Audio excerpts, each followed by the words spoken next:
plot of Disclosure Day rests on one absurd central conceit, and it has nothing to do with aliens. The central conceit is that the general public will not believe information is true unless it's filtered through corporate television news. We're interrupting our coverage. As the movie starts, the protagonists have already stolen government secrets. And then they go on a 2-hour chase to a TV station so they can broadcast the data live to CNN and NBC and CBS.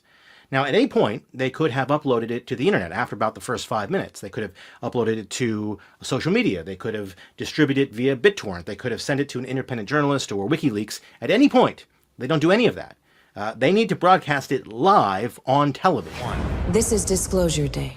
The notion that corporate news institutions are the arbiter of truth and that they legitimize information and that we won't believe it unless we see it on TV or read it in the New York Times is such an outdated, out-of-touch, neoliberal boomer idea that it is laughable on its face in 2026. I hear it's gibberish. I can't understand it. Most of you watching this already know to be extremely skeptical of what you see on corporate TV news or read in the newspaper. If we didn't have independent media, if we didn't have social media, we'd have no idea what was going on in Gaza. We wouldn't know about Israel's genocide there or their crimes in southern Lebanon, because corporate news is in the business of manufacturing consent. And an agenda to control exactly what people think. And this is extremely dangerous to our democracy. To be clear, I'm not talking about news bias in favor of one or another political party. I'm talking about the deeper systemic bias, the bias in favor of power, the bias in favor of corporate sponsors and capitalism, in favor of imperial policy. Because that exists regardless of what political party a news outlet may or may not support. Which is not to say that there aren't some really great individual journalists out there.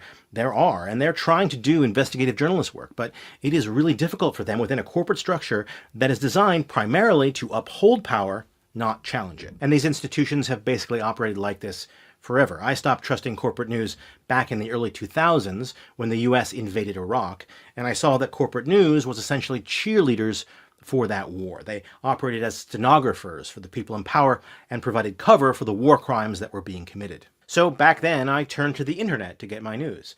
I started following independent news organizations like Democracy Now! And today I do much the same thing. I follow independent journalists online. I see them reporting directly via social media. And I still follow Democracy Now! Given all of that, it's bizarre and uncanny to see a big budget blockbuster movie that hinges on the idea that we should trust corporate media and not trust social media.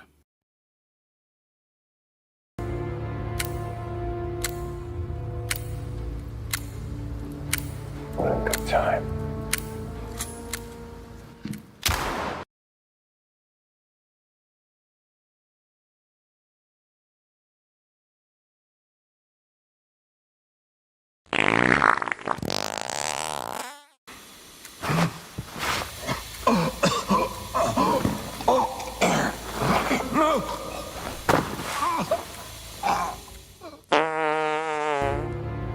Magnificent. Yes. Yes.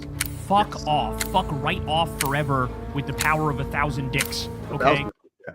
All right. Hey, everybody. Welcome. Welcome to you all who are watching, and welcome to Malachi. Edger than now. How's it going? It's going all right. How are you? It's pretty good. I just saw, the better ending to All in Good Time. I don't know if you saw that, but it's objectively it makes more sense anyway. It's a gag, and it is something that is a coherent thing that happens in the film, right? Like it is set up and it just pays off, and it's like, okay, that makes sense. That's the one thing that makes any fucking sense in that short film. It's up there. Welcome. How's things been going? Pretty solid. I am finally getting some of my shit together, vis-a-vis actually releasing my book and things like that. I don't have a concrete date or anything, but it's going to happen this year. I'm certain of it. Awesome. I'm looking forward to it. I will read a copy, or I will buy a copy actually. Yeah, that's pretty cool. What stage are you at right now? I'm at so I just did my personal final editing pass. I've already had developmental editing and stuff done, out of house and whatever. So basically where I'm at is getting some general cover redesign stuff, like the logo just needs to be updated from what it was made by my guy. He made it in like high school, you know, so like we can do a better job now.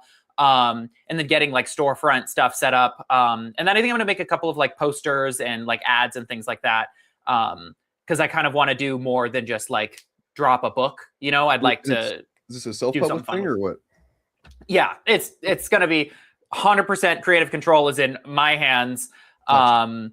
But I have like, you know, I want to, I mean, I'm already like thousands of dollars in the hole on this thing. I am not making the money back that I put into it. But I want to do, you know, I have some ideas for various ways to make it more of like a fun and interesting release. And since I'm not a good business person, I kind of need to take my wins where I can get them. Right. Yeah. That's the hardest thing for me, is always like trying to find a way to make money doing the things that I, you know, do creatively that I just like want to and feel compelled to do. Right. Yeah. And I look around, I'm like, wait, people are going to expect me to make money with this. Like I'm kind of expected to, right. And yeah, it's difficult. Yeah, I'm at the point where I'm like, if I make back like a third of what I spent on it, I'll consider that a success. Like, hell yeah. Well, you know, good luck to you on that, and I will support however I can. I appreciate it. Like, let's say that, you know, it gets a little grip into the culture, and more people, you know, read it than you expect, or something like that. Do you have a plan for like a series, or is it just like a one and done? Yeah, I do. So it is an entire, the series is going to be either 6 or 7 books, which, you know, that's the rough outline. The basic premise for this whole thing is like, everything is kind of like, every book in the series is written in a slightly different style. So I've actually written the second and third books, like the first drafts of them, basically. And so the first one is kind of like a sort of apocalypse thriller sort of thing with some really interesting, I think, mechanics kind of thrown over top of that, story-wise. The second one is sort of written more like a almost in like a Saturday morning cartoon format. Whoa. In the ways that the stories are set up. It's broken up into several kind of like episodes almost. It's sort of meant to read like a season of TV. And then the third book, I have to kind of work on exactly how I want the style to be shifted, but it sort of blends those two things together. And then the fourth one is going to be completely different from that, and so on and so forth. But that definitely sounds unique. Speaking of unique, Bob's here. Hey, Bob. Oh no! Hey, man. You found me. It's been a while. Seems like you know, we haven't been doing this much, man. What's going on? No, I the issue is I usually have been closing on Wednesday, which is kind of annoying. But I've been also pretty busy. But yeah, then you were like, hey, let's go live now. And I was like, oh, well, you know, I'll push back my solo stream. Maybe we'll even discuss some of the stuff I wanted to do for my solo stream on here. And I can just do some comic books afterwards. Yeah. Well, yeah, so I figured we talk about, you know, so I have this copy, this file that is as far as I know, the completed for the most part. It seems like, I don't know, it's hard to tell. Next Critical Drinker written Ryan Drake short film thing in the whole you know, Ryan Drake series that everybody's fucking just really excited about. Well, I mean, I imagine, like, obviously the first one got a lot of negative response. I imagine he learned a lot from that and has developed his craft, right? Well, I mean, he didn't hire that goddamn bitch again. You know what I mean? The one that ruined the one that messed up the movie. I can't believe he said that.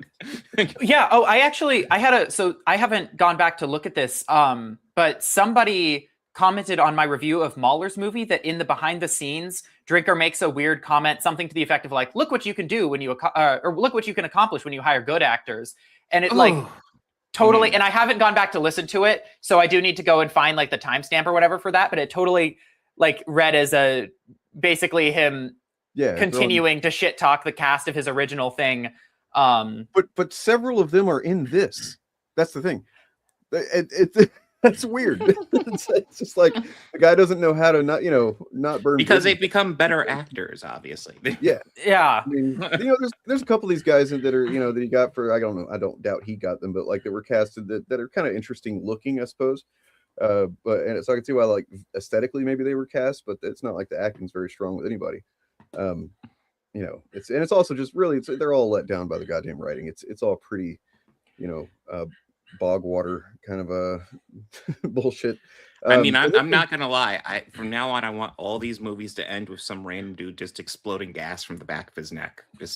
Just randomly do that. Somebody keep pointing out that like apparently this I didn't think about this. I don't remember exactly the beginning of fucking Rogue Elements, but like apparently the first two each start with a gun malfunction or something like that. Is that what happened? Now that that's pointed out to me, they also both involve characters being taken out by gas. That also happens. They do, yeah. I know. So I mean, I don't know. We'll have to see if they go 3 for 3. But I was gonna say, so if I remember correctly, Rogue Elements was co-written by Drinker and Grant. That's my recollection of it. Whereas this one is directed by Grant, but entirely written by Drinker, at least I briefly saw the credits. That's what it looks like to be the case, which seems kind of bizarre to me. I know a lot, like, you know how people are like aficionados of like a given director. You know, they'll be like, oh yeah, I've seen every single like John Hughes movie, and I can tell you everything he's ever done in his career or whatever. I guess by technicality, I am a Travis Grant aficionado in that I have gone back and watched like pretty much, I think, his entire filmography. Oh shit. I know. I was just like, I was curious about it, and like, I mean, he's very amateurish, which is fine in and of itself. He seems like a pretty sincere guy, and given all of the like re-edits that the original what's it called, Rogue Elements has gone through, it very much comes off to me like he is the only person holding any of this together. Sure. Like taking and really trying to put a hard, put his hard work into it. Yeah. And so to me, like, it raises the question, if this project, if Trial by Fire really was only written by Will Jordan, which he's the only one credited on here, that seems to me to be a huge mistake. Like, I'm not going to say that Travis Grant is an incredible writer or anything like that, but he is clearly much better at this than Will Jordan is. Well, so I have skimmed it, and I know what happens. Essentially, I'm aware of the contents of the film and the story itself. I'll save it because I don't want to spoil anything. But I feel like there's some psychological evaluation we can do on Will Jordan based on some of the contents of this thing. It's kind of odd whenever especially knowing that what we know about his obviously less than stellar views on women generally. What? Yeah, I hate to. Wait, Critical Drinker? Yeah. Didn't he have a Pride banner over Pride Month? Yeah, I don't know if you ever noticed. Sometimes his videos, he kind of maybe hints a little bit that he's not like cool with women. Sometimes. Will Jordan, the New York financier. So yeah, we'll see what we can make of that. I just wanted to throw that out there to keep in the back of your mind whenever we check it out, because yeah. So I'm pretty sure that this one chick, this Andrea Pavlovic, she was in Rogue Elements, right? Yeah, she was the not the half semi love interest Russian lady. I think she was Russian. She was the one that was like on their team. Okay. Yeah, the one that like fought that giant guy and the girl boss. Yeah. Not the one that tanked an RPG shot. The one that. Yeah, the other girl boss. Yeah. Wait, so it was the blonde one that like just kind of walked off a fucking RPG, right? Yeah. No, this is the one that actually aimed for Drinker's head, or dick, but shot him in the head. Yeah. Oh, that will never get old to me. That is the funniest. Like, it's crazy that they would have any character do that, but especially given like his entire political ideology. Yes. That they, yeah. So I mean, the version that I have, and I can't, I'll never give away my sources of where I get hold of these things, but if you're a supporter of some of this stuff on whatever Patreon or whatnot, you can get access to different versions of things. So I know, that's how we know that there's been like multiple cuts of Rogue Element. They keep trying to polish that turd, and the one that I have is downloaded from like, I don't know, a couple months ago, and it was, I think it's 13 or 14.0 is what they call it. And I'm pretty sure that they're well beyond that now, like 2021 or something like that. Last I saw anything about it. So that's kind of wacky. It keeps regenerating. Yeah, I mean, well, I am kind of morbidly curious. Like, what the fuck could they possibly be doing to that thing? I don't know. It seems like they didn't a lot of what he was saying, if we were to take his own, I guess, self-analysis in his Cope video about it, seriously, that one actress and that one character was basically the core of the story, and by her not being able to do her big monologue or whatever, they kind of had to just like, they hollowed the movie out, right? They hollowed the story out. Well, I mean, it's weird. I was watching that Rogue Elements, and I was thinking to myself, you know, this would be great if she had this great monologue at the end. It's funny too, because like you get so much more from what she does at the end than what his original, like her just giving him kind of a look and, you know, implying that there's this like history between these characters is worth so much more than the character doing a long ass monologue explaining every like the ins and to the point where, and like the thing is, Travis Grant is the one who came up with the just have her do the look and then drive off into the sunset or whatever. So it's I'm like more compelling that way. Like you're like, oh, there's something there. Yeah. So it says a lot without saying anything.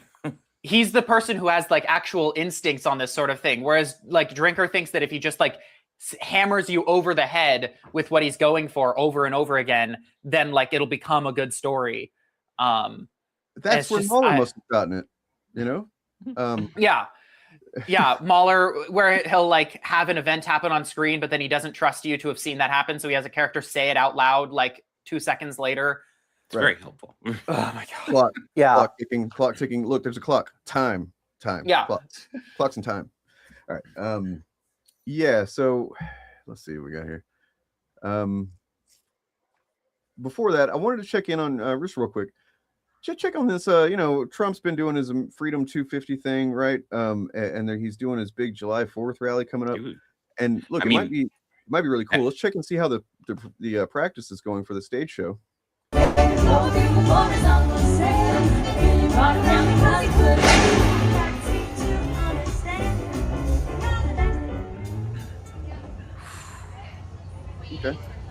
You don't want that to happen live. I mean, so metaphor for the whole presidency, basically. Dozens of people will be upset. Dozens. Yeah, there'll be like 13 or 14 people that are kind of bummed. Oh man, there was this one clip I saw from the whatever the fair that's ongoing, I guess, for some reason. That there was just like this one probably very drunk and possibly other chemically inebriated guy, just like look, you know, kind of like an unhoused man, you know, and he's like just wearing rags and he's just dancing around by himself in an empty field in the middle of this thing. There's nobody else around, and I was like, wow, that's looking pretty good. Proud of them for that. So anyway, and then one thing if you guys want to talk about it, I'm kind of fascinated with this because Comic Book Cast is a channel that I've known of basically since I started watching anything on YouTube regularly years ago. If you remember, they were actually the only Patreon member of Turf Nations.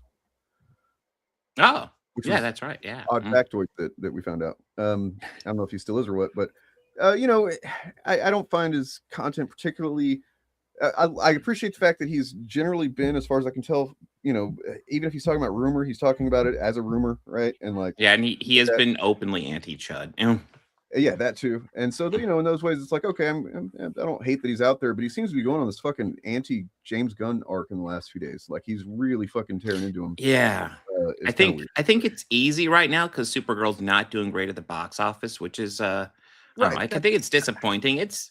It's not as good as I hoped it would be, but it was fine. Like, come on, you know. It's just you know, what disappoints me is whenever somebody sees like an algorithmic opportunity and they're just like, oh, I'm gonna fucking go in on that, and it's like, you really, man, I don't know. It just seems pointless, but you know, beneficial to him, I suppose. Anyway, I find the whole like the switching up on writers and directors when you suddenly like something they do is unsuccessful or you don't like it very much to be like really weird. Like it happens all the time. It's like objectively, like him as a person or not, and like I'm kind of iffy in some ways on him. Like James Gunn is one of the most successful superhero filmmakers of all time, and like whether you like him as a person or not, like that was done on merit. Like the Guardians films and the Suicide Squad and I think Superman like were incredibly well-made films. And I say this as someone like I fucking loved Supergirl. Like I am probably going to see it a third time in theaters. It was exactly what I was hoping for. Yeah. Out of curiosity, have you read Woman of Tomorrow? I'm gonna do that before my third watch. Okay, because I definitely haven't read yet. it. It's and like it's like the same thing, but so much better. That's part of why That's I was what disappointed. Yeah. That's what I've suspected, and that's one of those things though where like I can get different things out of the film version than I do out of the the written version. Yeah.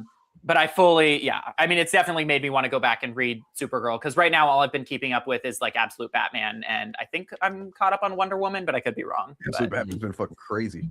Holy shit. Yeah, Jesus Christ. That's like some of those issues are tough to get through. Not that they're bad, but they're just holy crap. It's the stuff he's coming up with, the kind of twists on things is like, wow, this is it's kind of next level. Anyway, what else was there? I haven't seen Supergirl yet. I kind of looking forward to it. I'm looking forward to watching it now once it's out, on home video or whatever, because I don't want to watch it having recently been, absorbing all the discourse about it. But it's what's weird is, like you said, he's one of the most successful, or basically, as far as somebody who's a writer and a director, maybe the most successful superhero film guy. And then he's and just in DC, he's had Creature Commandos, which everybody that watched it seemed to like it a lot. The Suicide Squad, which is a fucking great movie. And then outside of that, he's very successful with his box office and everything. But then I see people, as soon as this movie doesn't do well, they're like, oh, he never should have been in these, at the heading of the studios or whatever. It's like, what? Like, I mean, especially after the success of Superman, which was a success despite what all these channels are trying to push. It was a success.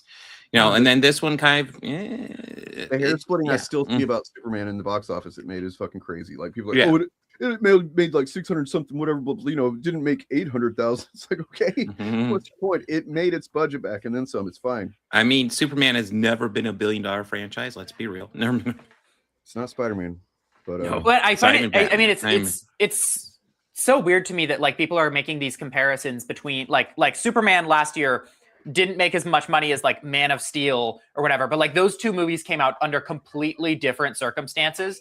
Right. So like I just, in terms of the financial well-being, and like I don't give a fuck whether Warner Brothers makes money or not. Like I want more movies like that, but if they can go under for all I care. Right, yeah, especially once they get fully purchased by fucking the Ellisons and shit. I mean, and another thing, kind of an unspoken thing that we could say whenever somebody brings up how Man of Steel made more money or whatever, is like, well, it made more money. This one made, I guess, less money for just for inflation, because it was carrying the fucking corpse of Man of Steel on it.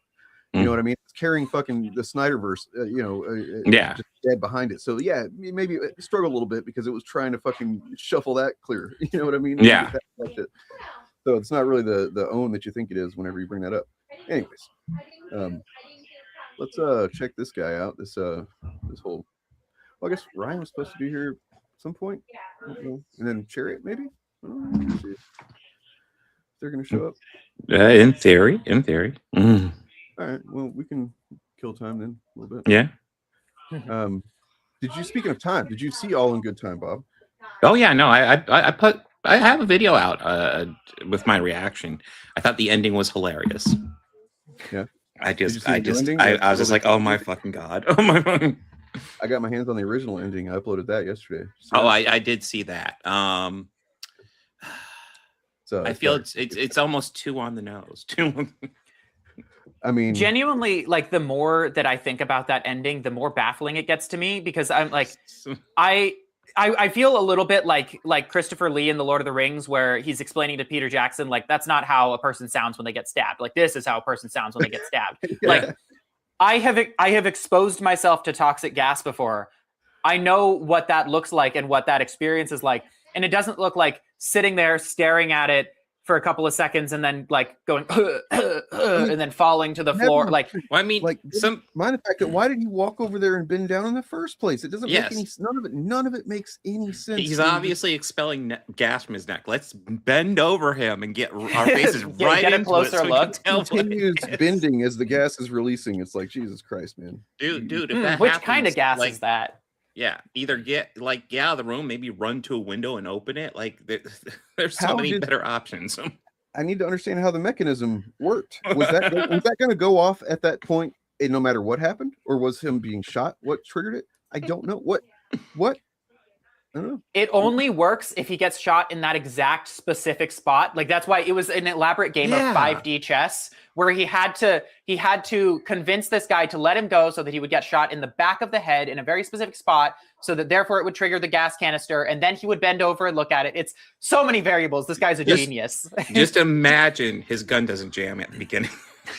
Or they actually shoots them in the order intended. It's on as many absurd coincidences as the Joker's playing in the Dark Knight, except the Dark Knight had like thrilling action sequences around it. Yeah, I mean the whole point of Joker was that he was an agent of chaos. This isn't supposed to be an agent of chaos. This guy who's got his shit together in theory. He gets he shoots him in the head at the very beginning of the movie. Credits roll. We get a post-credit scene where a guy comes up to the boss and he explains to him, he's like, "Yeah, we found this like canister of gas. You know, if he'd been turned around, like you would have been toast, dude." He's like, "Oh, weird. No, can you Wonder what the imagine deal that was with went that." off? Can you imagine if that went off and I kneeled into it? Bags on their heads and put them in presumably in some van or some vehicle, and then drove them to this place and didn't like pat them down at all. You know. Well, I mean, I'll be honest. I don't think Ryan's going to show up, guys. We should probably. Oh shit! Hey, hey Ryan. He's here to defend the Welshman, because we're talking some shit on Mahler. Oh shit! His movie. No, not going to defend it. Don't let I'm me sorry. stop you. The ending of his movie. I think was Bob. like... Bob, I think you'll find I've arrived. Yeah. I think. You'll find by the way, that arrived. edit that I did All was in good inspired by time. Ryan. Ryan is the one who said that there needed to be an edit of that, and so once he said it, I was like, I got to do it. I can't get out of my head until I make it happen. So I mean, I will admit, I don't think I've laughed more at an ending to a movie than I have at the end of that one. That was quite hilarious. Jesus Christ. You know, there's I forget the guy's name, that a YouTuber that just put out a video. He's covered Drinker's previous shit before. Andrew, maybe something like that. Did you guys see his video? Actually, Andrew? Yes, that's it. Yeah, I recorded my review of All in Good Time and then posted it early or whatever. And then I watched Actually Andrew's video and I was like, oh shit, we had like some of the exact same points in almost the exact same order. So I left a comment and I was like, I swear to God, dude, I was not ripping your review. I hadn't seen it until Wait a second. Was maybe Mahler wrote this that way on purpose so that he could prove that there is such a thing as objective criticism. Because we all think the exact same shit about how terrible it is in all these various ways, right? Like, true. Fucking got us, Mahler, man, playing that 5D chess. Good job, dude. He is like the hostage. Yeah, he is playing. He's playing on levels that we couldn't even fathom. Each one of those. I'd like to see more, and I'd like to see more films end the same way, though. I mean, more films where the hero dies at the end, but then gets his revenge by farting out some gas from the top of his head. Zemo's. I don't know, it's kind of a cliche, I think. Yeah. What else? Oh yeah. Like, can you imagine though the ending of Shane, where Shane is riding off on his horse at the end, he just and then just a little bit of gas comes from the. I love that visual. He just rides off in the sunset, and all of a sudden,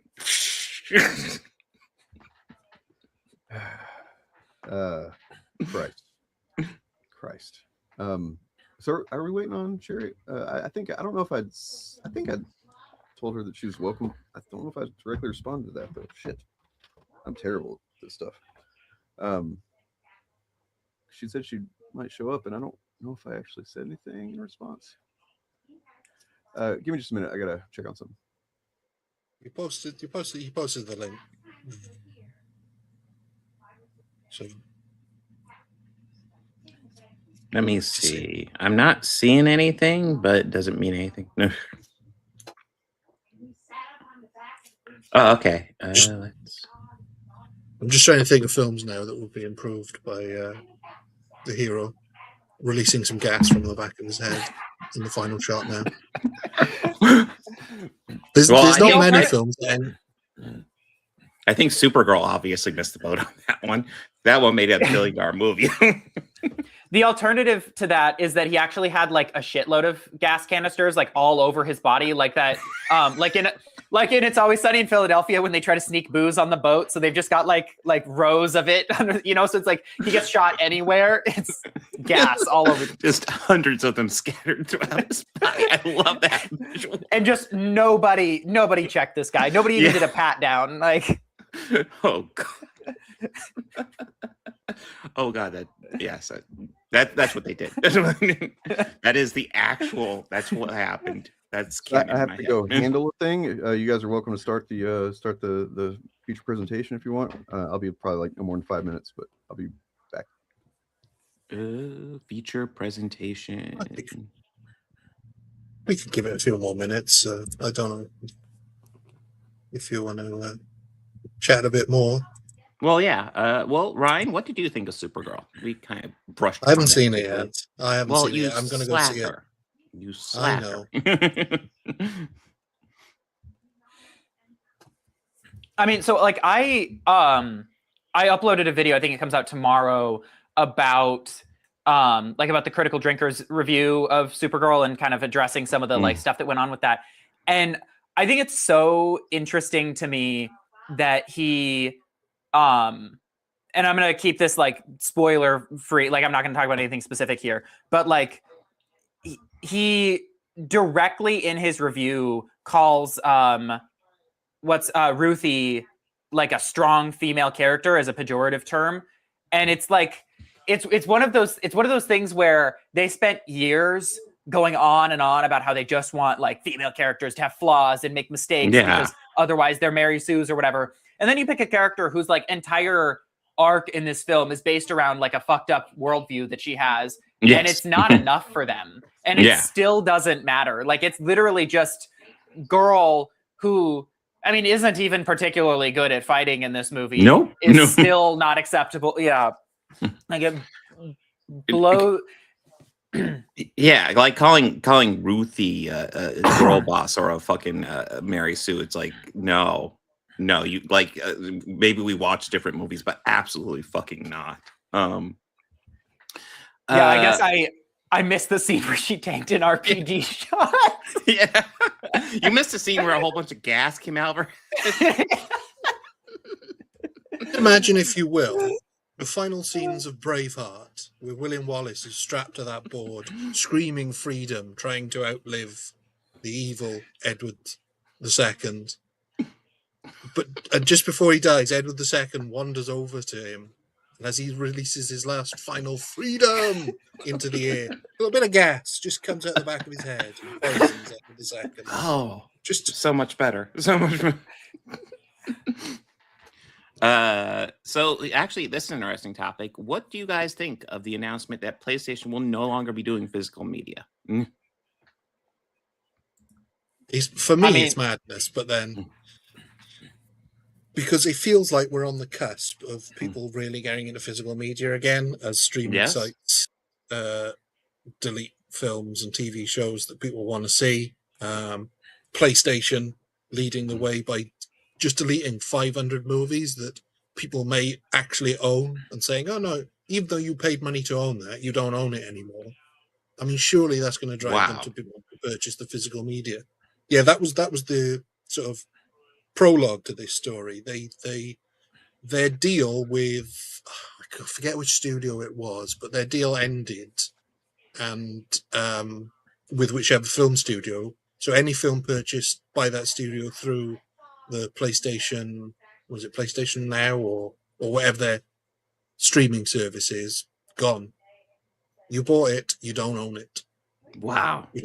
Yeah. I'll be honest, I've started a habit of just getting a physical piece of media every week, just because I'm getting sick of all the ads all over everything. I'm getting sick of not being able to find stuff half the time. So I'm like, okay, if I like a movie, I'm just buying the 4K so I can watch it and it looks pretty. I don't have to worry about streaming shit or anything. I just watch whenever I want. But yeah, I mean, I have to, like, when they took down Doctor Who from HBO, I went and bought the whole thing because it's just like I don't know, the whole streaming and like loss of physical media situation that we're in, like, kind of just sickens me on this like visceral level, because it just feels like it's so like after a certain point, not to get like super George Orwell about it, but like it does feel like you can just kind of erase anything from existence, and nobody will be able to prove beyond a reasonable doubt that it ever existed in the first place, or that that's actually how it was to begin with, you know. And I don't know, like that combined with AI, like it kind of terrifies me a little bit. And not to say that's what's going to happen, but I don't know, I get rumblings a little bit. And yeah, I personally hate losing the physical disc. And I'll be honest, probably half the games I get anymore are going to be digital, just because there's a convenience factor to it. But it is good to have the physical disc, and I think just deleting the physical media, I'm against it. And this actually, like, I was seriously thinking about getting the PlayStation 5 in a few months so I could play the new Wolverine game, get caught up with Spider-Man 2. And that the new God of War game looks awesome. I'd like to dive into that one. But this announcement has me seriously doubting it. You're playing as a woman in the new God of War. Yeah. You're like God of Laundry, you know? I mean, this thing, the seeds have always been there, or certainly recently, because I remember, because I still use a version of Microsoft Office from like the early 2000s that is a disc. But I thought, oh, maybe I should get the new one and just pay for it. And then I went, and you can't. You can't buy it now. You have to rent it. You pay for it annually, which I just thought, well, no, I'm not doing that. It's ridiculous. The entire industry is watching this, by the way. They're like, okay, what's going to happen? You know, because if it goes well and everybody just buys this shit anyway, then are we talking about Grand Theft Auto or what?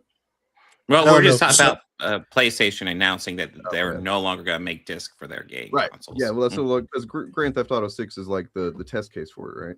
Yeah, So and it's a stupid test case because people are going to get that game. That's one game people will get, but that doesn't mean that's going to be the same for every game. Games that are lower on people's priorities, and this is something I don't know if you remember. I think a few consoles ago, they were sort of piloting the idea of even if you bought the disc, you wouldn't be able to then sell it on the secondary market. There would be some way of preventing the game from being resold or used by a second hand. So that's the thing they really want to stop. They want to stop people, the secondary market. Yeah, how dare people get games from the library or get them used? I mean, like, those people. Obviously, it's not. I don't want it. I don't want this to continue moving towards not physically owning things. But I guess in a weird way, I've been kind of preparing for it with music and movies and stuff for so long at this point that like video games, just like whatever. Just roll over and accept it. Well, the thing is, though, Dane, the thing that sort of where this all started was that PlayStation recently, their deal with a movie company ended, and they just deleted 500 films from their catalog that people owned. And if you bought it to own, it still went. Jesus, that's bullshit, in my opinion. That's why, like, I mean, it's in the terms and conditions. You only own it for as long as I have filled with stuff like my absolute favorite media that I just don't ever want to not have for that very reason. So I've got like everything from Battlestar Galactica to fucking Lost and all the DC and Marvel movies and stuff all on this hard drive because of that. So I just pirated all that shit and now I'll always have them if I need them. But it sucks that we have to do that. I've just been investing in getting my Star Trek full box sets. By the way, TNG remasters look great. Yeah. I wonder if they're ever going to do Deep Space Nine. God, I wish they would. Just the scenes that they did for that documentary, fucking phenomenal. But yes, I guess we could have those couple of scenes in 1080p, but that's it. Yeah, but I mean, it just gives you an idea of like how awesome like the set design was on that show. I mean, it's awesome. Like you can tell that watching the show as it is, but like, God, I'd love to see the whole show like that. Yeah. Anyway. Yeah, I would argue before the TNG remasters, Deep Space Nine was the best looking Star Trek show. Easily. Certainly isn't fucking Voyager. Anyway, let's check out Trial by Fire. Maybe that's really. Oh no, 7 of 9. Can we comment on the fact that like they come up with the most generic fucking titles for all of these? Well, like I was thinking about this earlier. Yes. So I'm actually looking to see how many things called Trial by Fire there are on IMDb. Oh shit! See if I can find that. Let's see. You'd be surprised to know that's not the only one. So there's a 2018 film. There's a 2023 TV miniseries. There's a 1995 film. There's a 2005 episode of Walker, Texas Ranger. It's a 2-hour. I think it was like a movie version, of like double episode basically of Walker, Texas Ranger. There is a 2008 film. There is a 1999 film, 2018 film, a 1998 film, 2017, a 2022. 2017. That's a short. A 2025 short film. 2015 another short film, and then Lincoln Trial by Fire. So I guess that's Abraham Lincoln actually. And then another short film 2018. It's not even the only short film. There's multiple short films named. I'm if I have guess, I'd say the third one's probably going to be called Extreme Measures of Ryan Drake's story. Right? Yeah, something like something that. generic like that that's been used. The grand finale is going to be like all's well that ends well or something like just all in good time. Trial by Fire. I mean, Rogue Element. There's at least something kind of like that's vaguely kind of interesting-ish Rogue Element. You know what I mean? But everything else is not good. Starring Jack Ryan Bond. Yeah. There's a 2016 film. There's a 2024 film. There's another 2024. Oh, that one's missing from Fire. Oh, never mind. Okay, so we've moved out of just Trial by Fire. But there's a lot of episodes of TV, obviously, called that. Jesus fucking Christ, it just keeps going. How do you not just do a search? Like, maybe I'm self-conscious. Maybe I'm like paranoid. Maybe I don't want to be like I have that if I'm creating something, like if I write a song or whatever, I'm gonna generally try to not let it have a title that's like at least another well-known song, maybe, unless it's just like that's what I need it to be for whatever reason. I'm gonna look and see are there other things titled this or whatever. You know what I mean? It's weird. Maybe that's just me, but maybe it's deceptively titled. Maybe Hard Flag Films is doing some good. It's like there's just nothing evocative about it at all because it's such a I don't know. It reminds me a little bit of like a few years ago. This is such a weird poll. There was that children's movie with like Tom Holland and Will Smith called Spies in Disguise. And I just remember being like, it was a cute enough movie. You know, I think I took one of the kids in my family to see it, but like I had no desire to see it because I was like, that is just it tells me fucking nothing about what I'm going to see, you know, like let's do this. What do you guys think? Unless you already happen to know what it's about, what do you think that it's about? Well, traditionally, trial by fire means somebody starts a job and is inducted in a way that something goes incredibly wrong. For example, the first night at a bar, it turns out that hundreds of people turn up because there's a local event in town, and so it's trial by fire, sort of synonymous with baptism of fire, where training, except instead of really training, you're just thrown into the fucking thick of it. I do have to say the shot you showed a second ago is exactly what it would look like if Neil Breen directed the Avengers. I don't know. I think she would probably be like, I can't believe you committed suicide. I think there'd be clear green screen behind her, though, if it was Neil Breen. That's true. This is modern Neil Breen. Fair enough. But the blood effects would look like that. Like he's pretty good at that. Seeing this, though, I'm wondering, is this a vampire film? I mean, Trial by Fire. You could be. It could be. It could be anything. It could be nothing.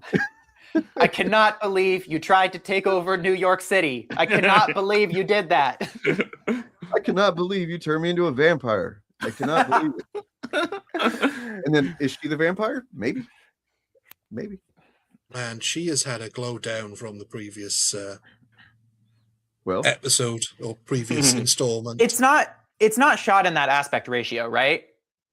No. This is okay. How I I was like, I know Travis Grant is like fucking obsessed with anamorphic lenses, which I guess you could tell from this shot actually. But I was trying to just get kind of screen grab the stuff that I needed for a thumbnail, and not the entire image. So yeah, that's why it's fair.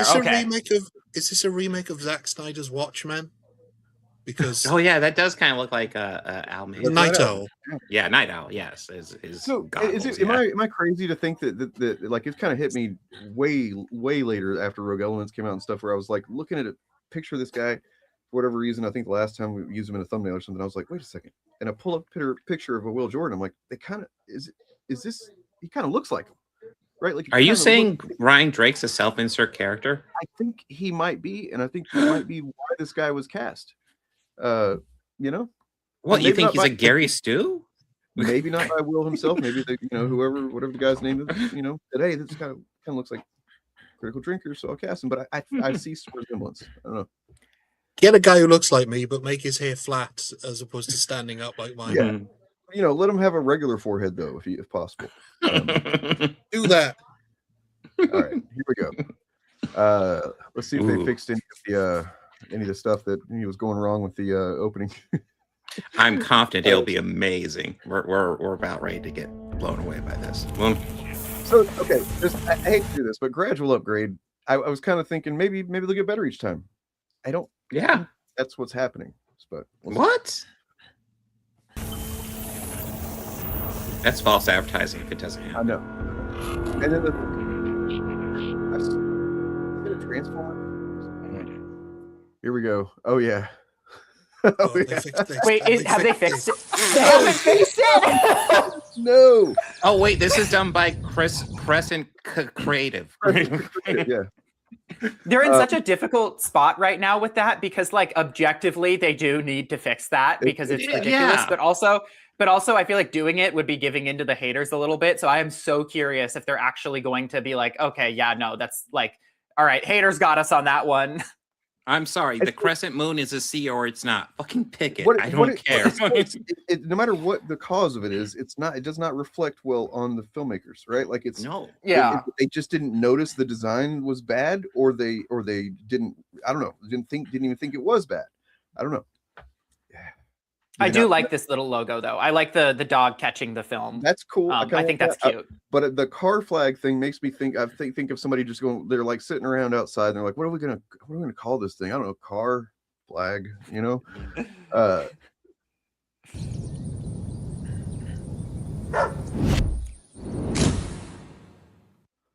Good boy. Sit, boo boo, sit.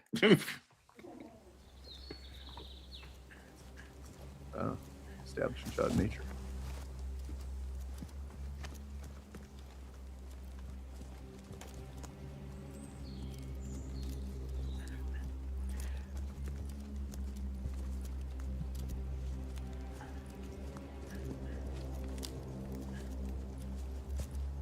It's far enough.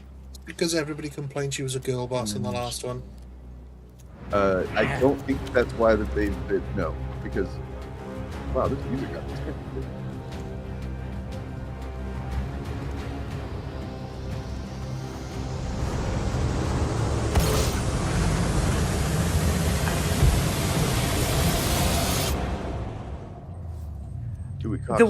What they clearly have not learned from Rogue Elements is hitting you with extreme, over-the-top, bombastic, generic music does not engage you with the film. Like, was the most basic ass stock action music ever. I know nothing about this character and no longer want to learn anything about them as a result of that. It's too bad because you're about to. I mean, yeah. I'll tell you this: Star Trek, the original series, hits you with bombastic music every few seconds. They tell you what to feel. So was it composed for the show at least? Oh yeah, of course. yeah. At least it was like, at least somebody looked at it and was like, what would make you feel something in this specific scene, and not like they're not using story blocks or whatever generic like action track number 5 or. Right. So I think she's playing much younger now, right? This is like I think teenage version of her. Right. Okay. Not a good job. No, not a good job. I mean, but the hair is supposed to let us know that, I guess. Everybody knows younger people have fluffier, puffier hair. Everybody knows. Was she Mm. was she younger like in the 1980s? Is she like in her 50s now? Because anyway, do you think Drinker might have been watching Citizen Kane when he wrote this? Oh my God, yeah, possibly. Rosebud.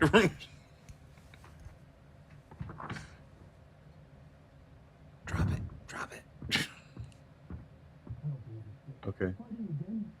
What is that stuff? Is she like? So she's like a tech chick. She does put stuff together. What? I'm not gonna stop laughing if she actually drops it. I'm just gonna say. Oh my God, this is like the clothes are to be coded as like this is like a young person's clothing, right? Like it's like. It's very live action or Dear Evan Hansen movie coded, where they had to like convince you that this is a young guy. And granted, like she looks young enough for whatever. Like I'm willing to suspend my disbelief, but like they're really trying to convince you here. I'd say cast a kid, but I don't think Will Jordan's allowed to be that close to kids with his track record of beating them up. Oh my God.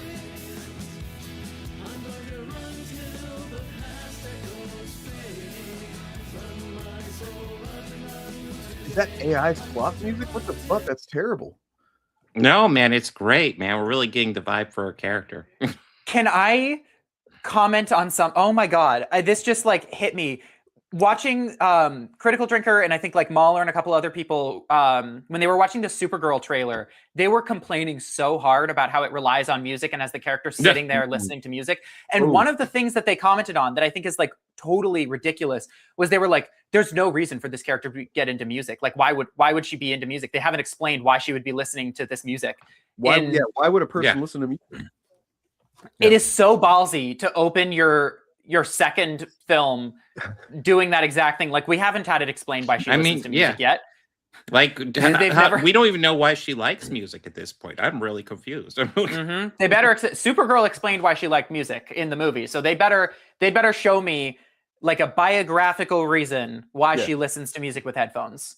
Otherwise, 0 stars. And also, why this music exactly?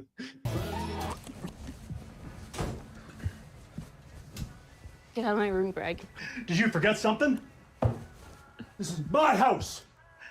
It's so amazing how you tried to embarrass me. My daughter being suspended from school again? You're not my dad. Couldn't have worked that into dialogue any differently. What was that? Still director doing a hell of a job here.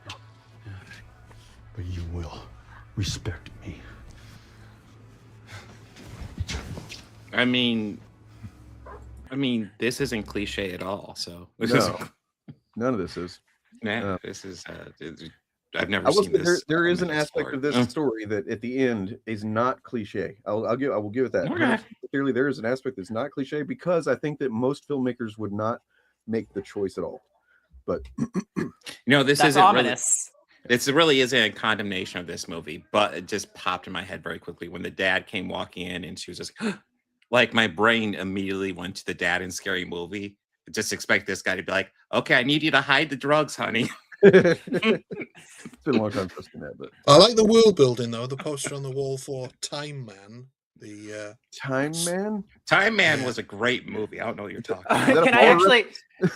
Can I play devil's advocate here? I fucking love when movies and stuff do that, where they just come up with a fake brand that's the most generic ass like shit ever. You know, it reminds me of like Let's potato chips. Let's or what were the cigarettes? Was it Nails? At least that was what it wasn't like. That's Kevin Smith's, yeah. But Red Apple is Red Apple cigarettes is a common one. Or Tarantino. Yeah, big fan of Space Movie. Little things like that. Like, do kids even know what 555 means anymore? You know what I mean? Yeah. Do they even do that? I don't think they do that anymore. Go ahead, try it. Okay. Get the fuck off of me! Why do you always have to do this the hard way? Off of me! Shush! Quiet! No wonder your father walked out on you. Rosebud. The sound effects that they're choosing are so uncomfortable. So, I genuinely enjoyed the documentary that I watched about Citizen Kane more than I did Citizen Kane, because the documentary talked about the actual beef between him and what's his name? Fucking drawing a blank right now. You know what I'm talking about. Goddamn Hearst, yes. So anyway, so I forget what was the thing in Citizen Kane with the snow globe? Was it did he drop it at the end? He's got it in his. Oh yeah. At the very beginning, he's got it in his hand, and as he dies, it rolls out of his hand onto the floor and smashes. It reminds me of his favorite sled. Of his It's so weird. Like the sound effects that they're picking for this don't fit at all. Like that was a glass shattering sound, but what we're seeing is glass cracked. You know, like it's I was expecting this thing to spiral over, but the barely skull. busted. That was the skull that shattered, right? Yeah, yeah. He had a glass skull. We all know that. It's totally a sound that you could just replicate yourself. Like it's not that bad. Right. It would even be fun. It would even be fun to do the Foley for that. I think Foley was something when I was like a little kid. I'll be like, when I learned about it, I was like, holy shit, that seems like the best job ever. Okay. What? You're right. It's like, where's all that glass? You just heard a bunch of glass. Yeah. Oh, and real quick, Citizen Kane is absolutely a movie I would recommend watching if you're into films. Like, I appreciate the crap out of Citizen Kane. There's a lot of crap that goes in that movie. I don't particularly enjoy it, but the interesting stuff about Citizen Kane is like the fact that like he took the camera off of a tripod and like aimed it in weird angles and stuff, which apparently nobody's fucking done before.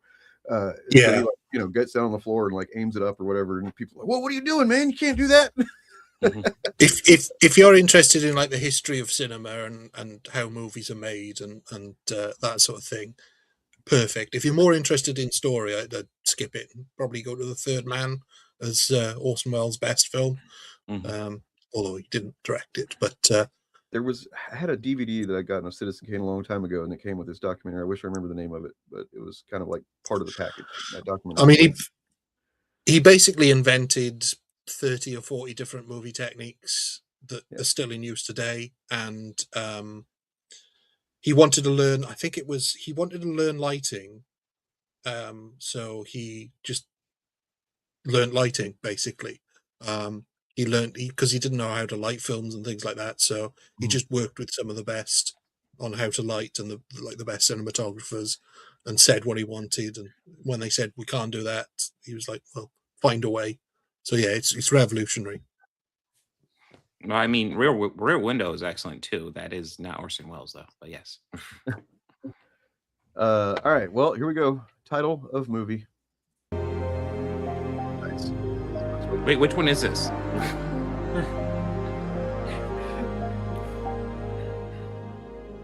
Is this like a stock shot of Langley? Is that what this is?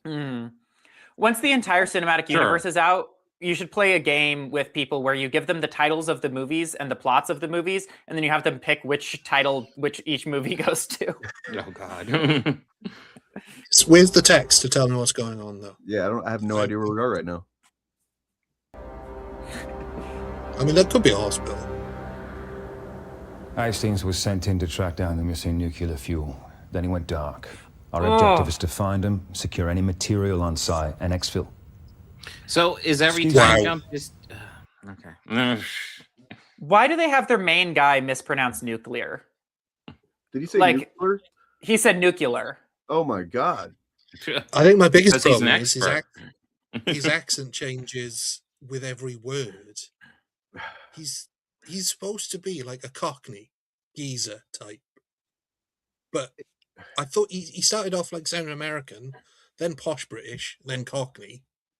I would have thought they would have solved that since the last one. That's to prove he's a Republican. He's a old-fashioned neocon. That's why he pronounces it that way. Hello, am I boring you? No, sir, I was You don't need to sir me, Frost. You're not in the army anymore. We're about to launch a covert operation in a foreign territory. The exposition is I'd appreciate so your fucking attention. Noted. What exposition? I didn't even notice it. I just it was like really natural Yeah, that dialogue. was seamless right there. And again, his accent is just appalling. I mean, geez. I kind of feel bad for him because like it seems like maybe he doesn't know. Like he recognizes that like this is kind of weird. Like what the character, but you know, he probably read some of the books, right? And then he's like, but this is what I'm here in Langley working for the CIA, and yet I'm British, right? Am I British? Am I Scottish? What am I? You know what I mean? Like it kind of seems like he doesn't know what he's supposed to be doing. Well, I think I feel most sorry for her because she's quit her job at the steel mill welding to become a dancer, and now she's ended up here. She's a maniac. I mean, oh my god.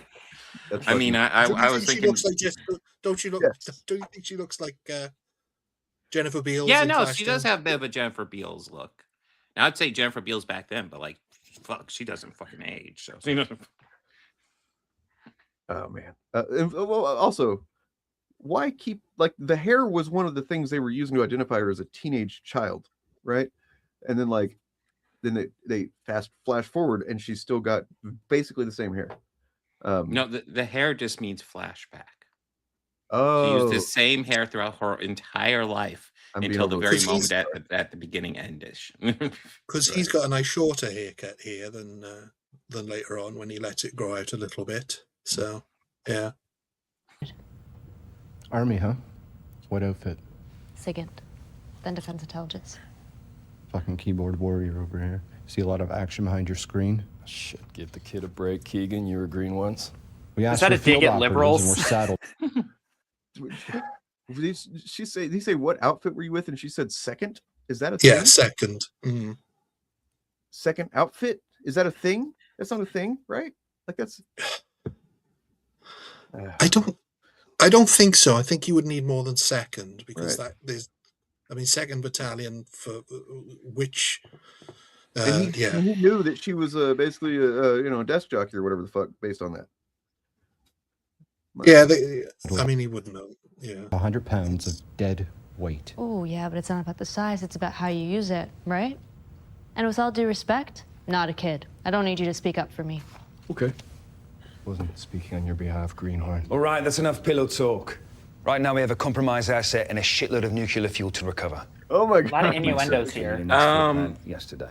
So Pretty, but I'll I'm get it guessing he practices American accent from Liam Neeson, right? Liam and George W. Bush, yeah. Yeah. Okay. supposed to be British though. Don't forget. Is he supposed to be British? He's supposed to sound like Jason Statham. Oh. Okay. Oh, never is with you. Keegan, you're on weapons and equipment. I want a full assault package and NBC gear. The rest we can ash out in the flat out. Gonna ash out in the flat out? You know, he's been in several things, by the way. I was looking at that. He's got, not a completely insignificant filmography here. Yeah, right before Rogue Elements came out, I spotted him in a Christmas, one of those Hallmark type films that my other half was watching. Thankfully, she's past that phase, but yeah, there was he popping up in it in his real, because I think he's Canadian with his real accent. Really? And I couldn't even say to her, "Do you know who that guy is? That's Ryan Drake." Derek Moran is his name. Moran, sorry. So he was in the Clarice show a few years ago. He was Clarice's father. He's in Ransom 2019 TV series for 2 episodes. He was in a show or movie called Stardust in 2020. And he was in Astrid and Lily Save the World, a TV series where he played Josh Monster. So cool. Brilliant Minds, Air Crash Investigative Special Report, apparently. And he was in the Paw Patrol movie. Cool. And he was in Lock and Key. So wait, the Clarice thing, was that the Clarice Starling thing? I think so, yeah. Was he Ryan Drake in the Paw Patrol movie? Was that crossover that I missed? I don't know. I mean, maybe. He was in Titans. That's kind of cool, right? He was in Titans for 1 episode. He played Charles McFadden, whoever that is. You know, the Fuck Batman Titans show. Anyway. Frost, a word in private. A word in private, and he's like, nuclear. It's a good word, yeah. Tell me something. Are we gonna have a problem? No? Your file says different. What? Your ONPF's got multiple citations for insubordination, conduct unbecoming, and an official reprimand for starting a brawl in a bar. You've been a busy girl, haven't you? Then why is she here? Now here you are darkening my doorway. Question is, what are you doing here? Yeah, why is she doing it? Well, the Army and I didn't mix so well. Thought I'd give the agency a shot. Let me tell you something for nothing, Frost. That's not, I don't believe that's how the agency operates. Like, oh, you didn't do well in the Army? Yeah, come on over here to the CIA. We're fucking always taking the goddamn losers from the Army, you know? Yeah, that's what they do, right? I also like I can live with a little bit of clunky dialogue for exposition. Like sometimes you have to do it or whatever. But like every single interaction that we've had so far, her and her, I assume, stepdad, the interaction you just saw a moment ago in the meeting, and this, like all of them are just exposition. Like everything is just, here is character backstory. Here is reason I am mad. Here is where I came from. Like well, and I imagine that's where like the questions about like the things that I'm registering is like, that doesn't even make any sense if you think about it. That's where it comes from, because they're focused on getting the exposition out, and they're not thinking about the kind of contradictions and weird implications of them saying the things they're saying as a story purpose kind of thing. I'm like half expecting her to just say, like, turn to the camera and say, "I'm a loose cannon who doesn't play by the rules," or like. Well, you're going to have to give me a trial by fire. It'll be a trial by roll credits. Nuclear fire.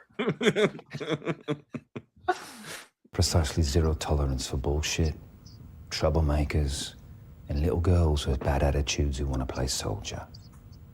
I can smell she doesn't want to play soldier. She left that job again for a second time, and I want you to think really hard about your it does seem like Will Jordan is a little bit hazy on what exactly an agent is. Sometimes they're just soldiers, and sometimes they're unstoppable killing machines. Sometimes they're guys that stand around in offices and plan stuff. I don't know. I don't feel like that's really super accurate to reality, but sometimes they're a rogue element. Are we going to have a problem?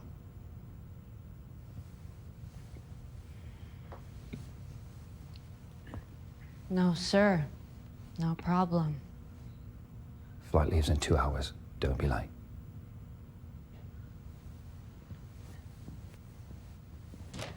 So I wonder how her character was described in the books, because if I'm wondering if she's kind of a replacement, like a woke replacement for like a wider character. I'm just watching this, and so far we've established that there are people who want to kill her at the beginning. Her dad wants to beat the crap out of her, or stepdad, or whatever, and then Ryan Drake hates her. So like everybody just hates her. Well, I mean, yeah, it's not that she's gonna be experiencing some punishment in this. Okay. You might say she's going to go through a little bit of a test. Really only there were a test. phrase for that. Yeah. Really tough test. Yeah, let's get a bad A. Oh God. What I love is I've never seen that before. Thank you for giving us the original Critical The Drinker. way that it was done is like in a comedy movie. That was like something you see in a comedy. Like, holy shit. It's so fucking I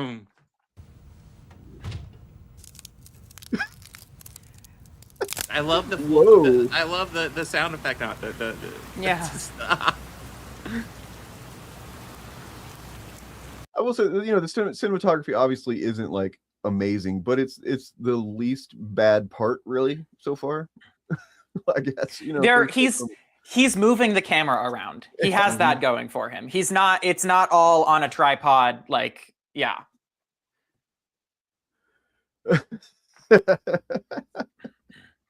No shit.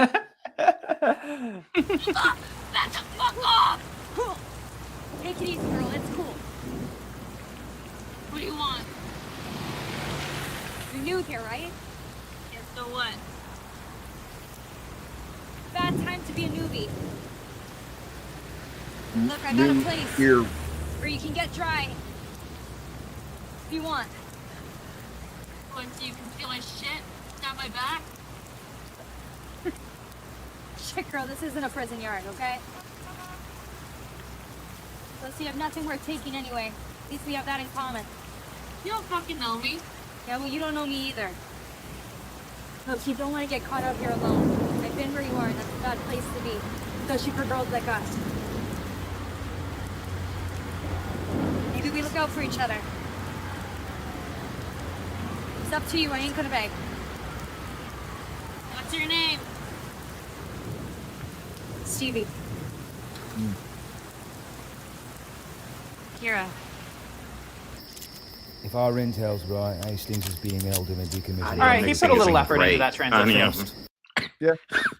Yeah, the transition was fine. It was the scene before it that was absolutely tedious. It was good, pretty good. Let's just appreciate that, actually. I don't know. It's clear to me though that like, and I've said this before because I know like I've watched his filmography or whatever. It is clear that like Travis Grant likes being behind the camera and is actually enjoying himself. He doesn't seem very good at directing actors, but like, I don't know. Again, he's the only person holding this entire thing together. Like, mark my words. Make it interesting looking. He's trying to make the more, even when there's not obviously not any action happening yet, but so he's trying to give it some kinetic, something, and that's appreciated. But hey, don't talk shit on Bluey, man. Bluey's pretty cool.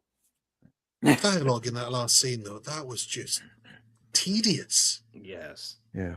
Like everybody knew exactly where it was going without them having to say a single word. We've seen that scene a million times. We've seen. So the dialogue just made everything worse. It's appalling. The audacity of Will Jordan to call himself an author, having written that slot.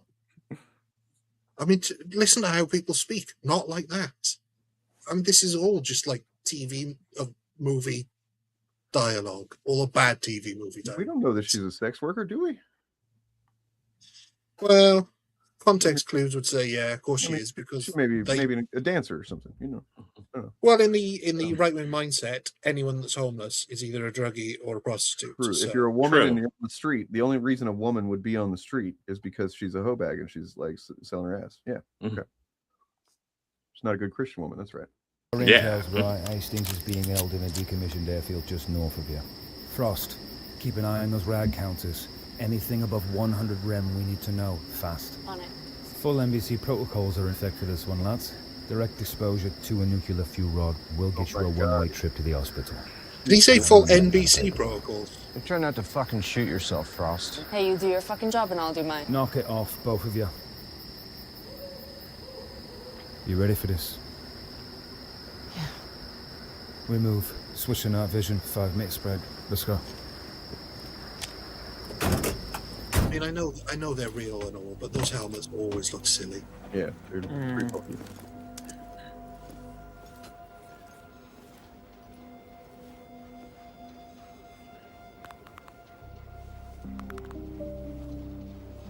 Oh, man, she that's a loud now. Feed. No tangos in sight.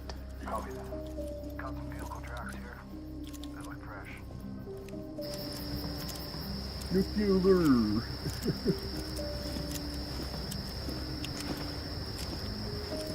This is a goddamn ghost. I'm very invested in this, by the way. Got a bad feel to it.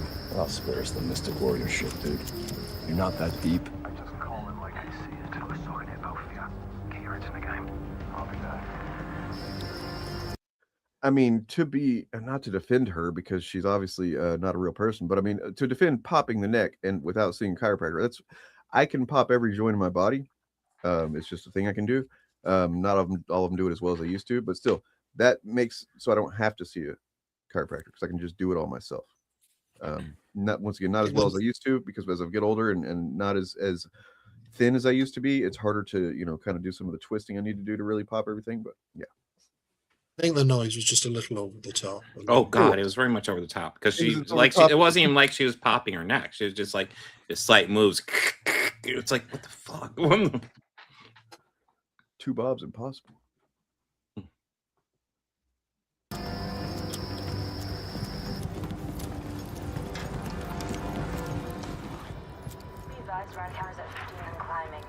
Looks like they took the nuclear material through here.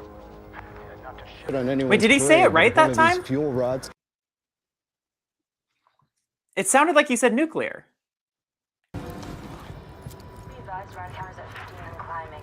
Looks like they took the nuclear material through here. He totally said it right that time. If one of these fuel rods That must have been the one time that somebody said, "Hey, you want to say it the right way?" Well, you can't just go, you know, pissing off the star of the Ryan Drake series by telling him to say words correctly, you know?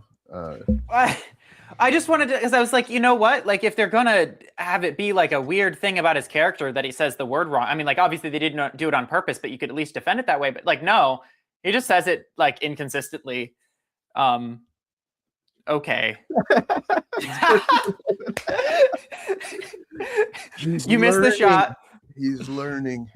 I need a shot where she hands him like a dictionary or something, you know? So he's like got his night vision goggles on. He's like flipping through like, oh shoot. Oh shit, mispronouncing this whole time. Somebody had sent him the link to the Google pronunciation of it, right? It's like, oh, okay. I want a scene of her standing in front of a chalkboard with the words new, N-E-W, and clear written out. New. Clear. New, as in not old. Clear, as in clear. You can see through it. New, clear. That's what's missing. It's real comforting. Thanks, bud.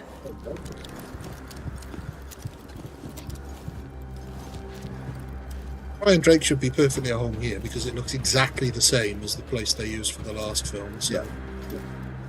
So I'm just curious, what do we know about these characters now? We've seen a couple of them a couple times now. As in, you know, the first one and then this. I'll be honest, I can't even tell you anything about their mission. They're on a mission. That's what I can tell you. We know she was in the army and she was a bit of a loose cannon. We know that because we were told that directly. Yeah. And Ryan Drake, though, what's his deal? Who the fuck is he? He Drake. I was like thinking about this.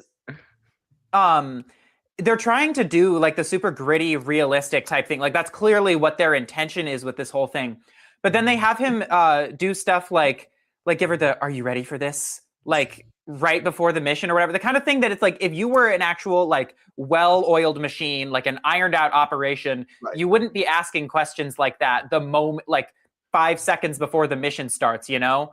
You wouldn't be like, are we going to have a problem? Are you going to basically blow up any mission that you're part of my team with, right? Like presumably like basically sit within 24 hours of doing this kind of mission. It's like, well, we're behind the drop-off line, so now was not the time to ask that question. And then also kind of like going hand in hand with that is the handing her gun, which was cool for transition, yes, but like when you think about it, is that how they do that? Like, here's your standard issue gun that we hand you right at the start of a mission, right? Like, I don't think that's how it works. Gun. Here's your mission gun.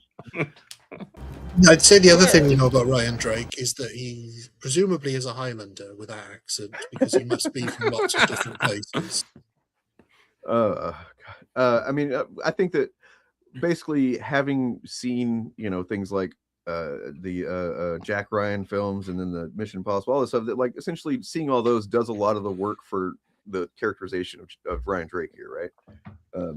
It's just like presumably you understand who he is because he's not really anybody special. He's just every guy that's existed in. It's like Wicked, where they're relying on you having seen the original Wizard of Oz. Like, it's like those movies are all part of our universe too. Yes. The thing, this whole setup here reminds me a lot of True Lies, but with all of the quality stripped out. So all of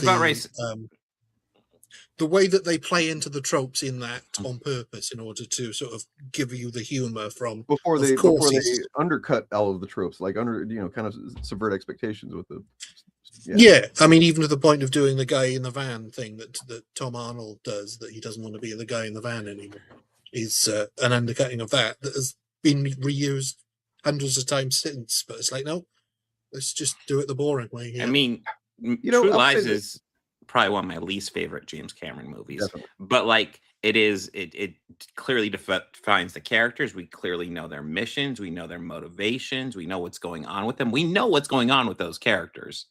And Arnold can act, Yeah, it's actually one of his best performances. That in Total Recall. No.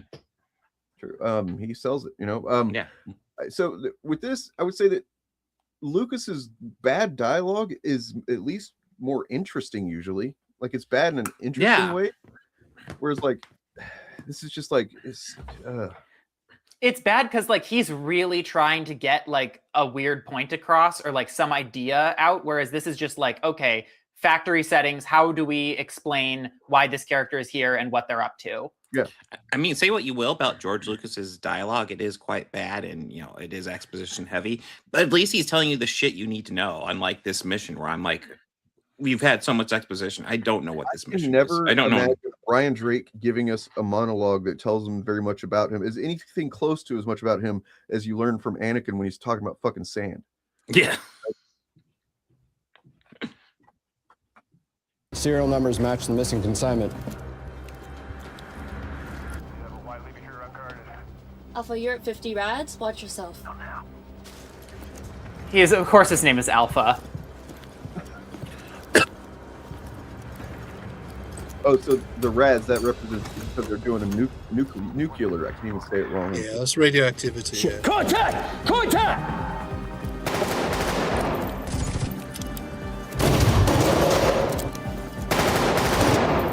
Alpha? Alpha, what's happening in there? Contact, and they started shooting them. Move!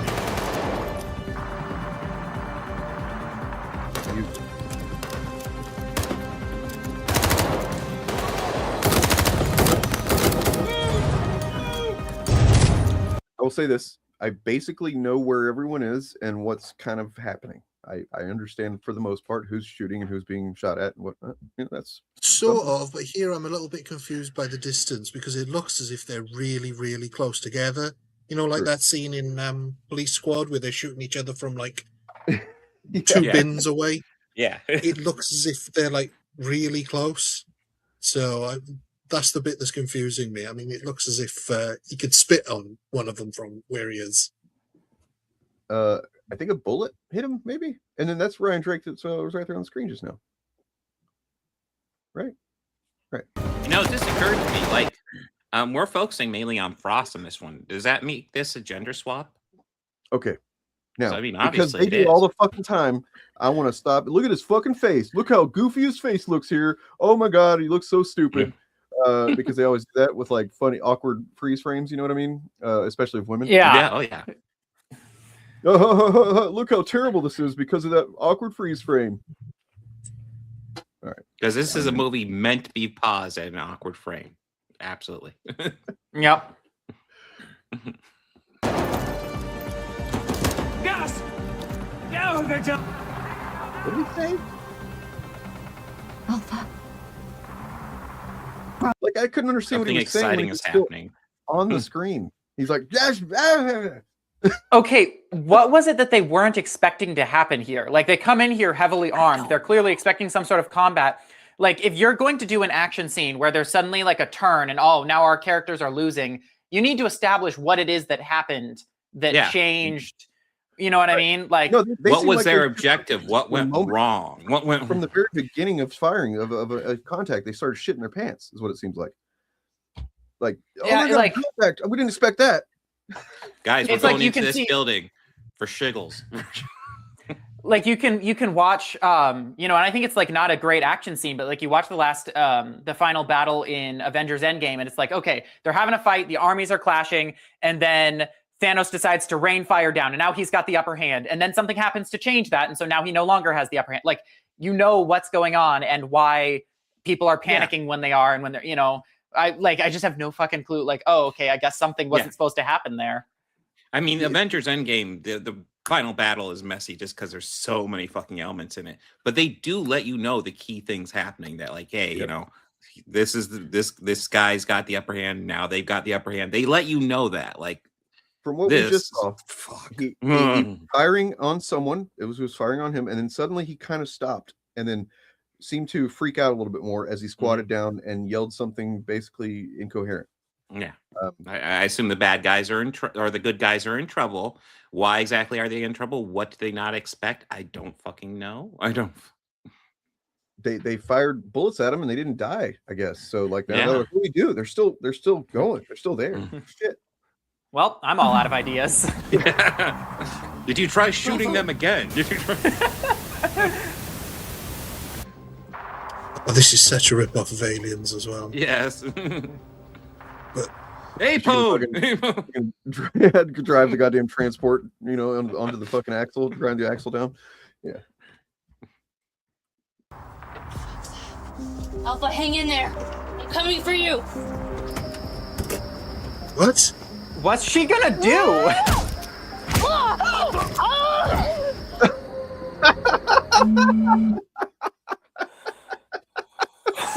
What the fuck just happened, dude? She fucking they did that.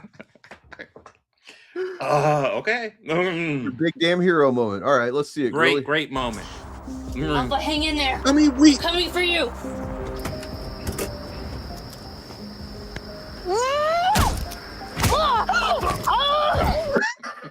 The response to getting hit is fucking priceless. She even got the first hit in, so like, She acts. she is not on she top looks of like this. she looks like shocked that he had fists at all. Like that was what that felt like. Like Oh, it's literally fight back. it's the same thing. It's the same thing as what they're dealing with in there, where they're like, we shot him and they didn't instantly die. Like, wait a minute. Like nobody's prepared for. I mean, everything about that was terrible. She's like Tyler, she got me right in the ear. She's just watched them walk probably half a mile to the building that they're in. We watched them walk that way. She gets out of the van, not thinking of driving the van there, but she's just going to walk up there herself to save that guy who we have no idea what's happened to him at all. Nope. And then she steps out, and that soldier guy just seemed quite surprised that she was there, getting out of the car. Yeah. Even though it seemed like he saw her first, and yet she was able to hit him first, is what it seems like happened. And then he got her course, which was really surprising to her for some reason. And now she's, I guess, it's a bit like that scene at the end of Austin Powers where Random Task hits him with his shoe. That's what her reaction. That was a fucking shoe. Ow, that really hurt. What are you punching me for? Come on. Yeah. Well, she's about to experience you know, some tough stuff. So.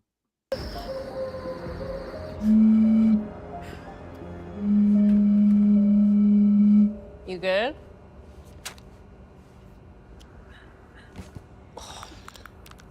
Jesus Christ. Yeah, I'm gonna put my back over there. Oh, will Stevie hurt herself again? I wonder if they cleared those Corona bottles. Oh, sure. Lawsuit. Yeah. Little convenience store, hey? Think you're king shit? Wait, why do they? disrespect Okay, me? they both have open bottles of beer that they're drinking, and there's also another full open bottle sitting. Like, did they just pre-open? Listen, you want to keep the Corona. Oh wait, never mind. Yeah. I'm wrong. It's not open. My bad. I was How going to did say, you- if they're homeless, maybe that's their pee bottles. Break us into that place Oh. so easily. There's no way you were Well, the learning how nice to thing about disable Corona alarm and pee systems in bottles high is that you school. won't notice a difference. Right. My dad. My real dad. He used to install shit like that for a living, and he'd take me with him sometimes. I don't know, I guess it was his way of, like, teaching me life skills or some shit. She's not terrible sometimes. I'll say that. Yeah, Not no, terrible. she is she's probably one of the better actresses here. It's just the Definitely backstory. Not a high so- bar, by the way. No. The backstory is so generic, and the Yes. questions like, how did you get into that security system? You didn't just learn that yourself. Oh no! Interestingly, this is some character development for me. This was my real father. He was. This this is what he did for a living, and he used to take me along.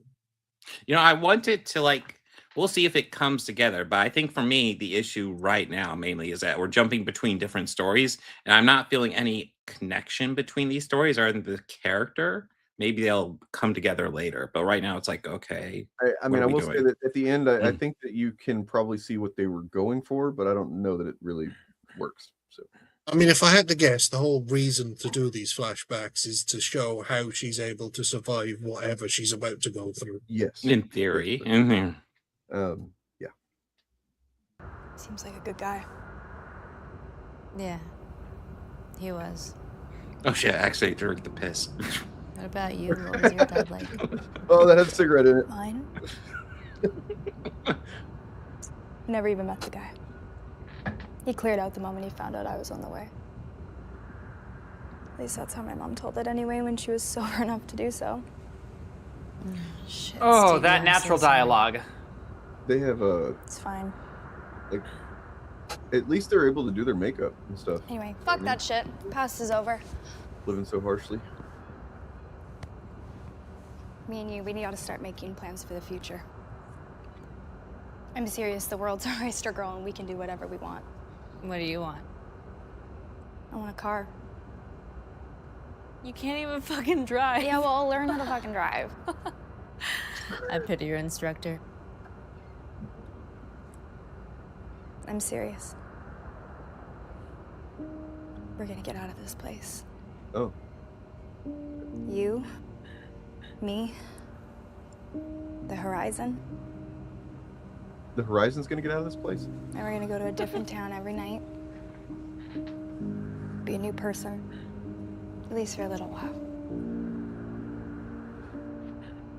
Probably sounds Is she dumb to also you. just 4 days away from retirement? No, let's do it. One last job. Me.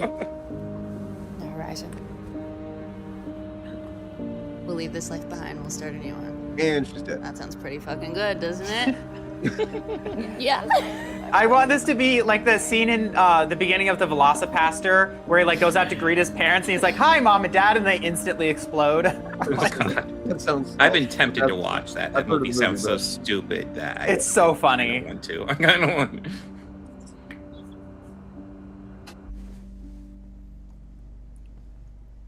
They love having bags on people's heads, these lot, don't they? Oh, you son of a bitch. You're the bad guy. You've got the new. He's not, he's the boss that got killed at the beginning of Rogue Elements. You're in trouble now, little girl. You probably have So, a lot is of this a questions prequel then?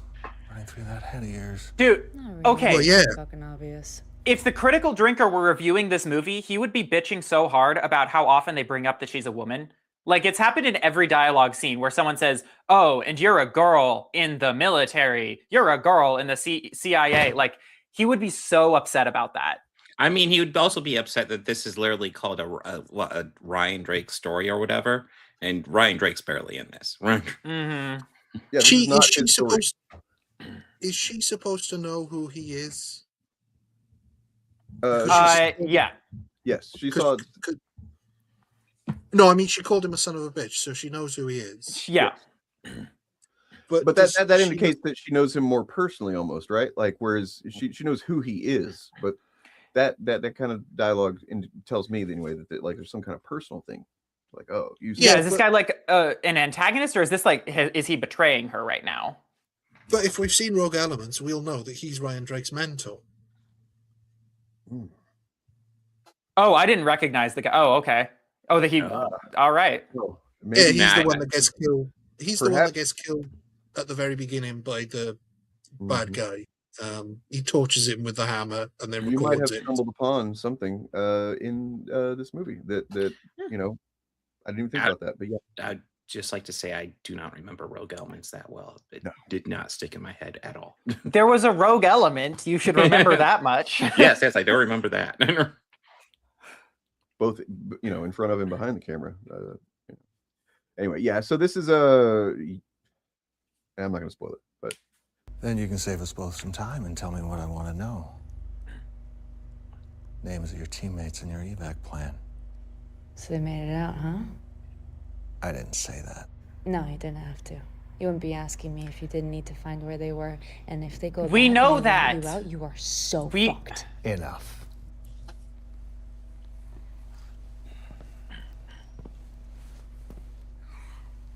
Tell me now. Otherwise, I stop being so polite. You know I can't do that. Does she know him? No, I don't think so. Staring contest. It's just that weird line about "you son of a bitch." That's the sort of thing that you'd say to somebody you know, or at least you acknowledge that you.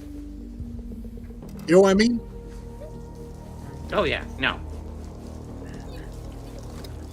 Are they holding her head back? Lasts about 30 seconds before panic sets in. Let's see how you do.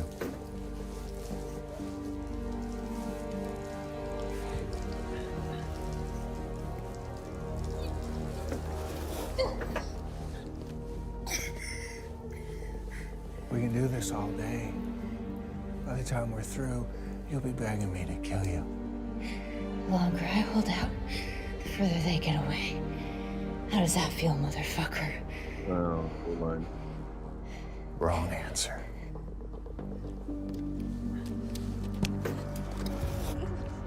Evie, get up. We gotta go. Get up. No, Evie, get up. Get up.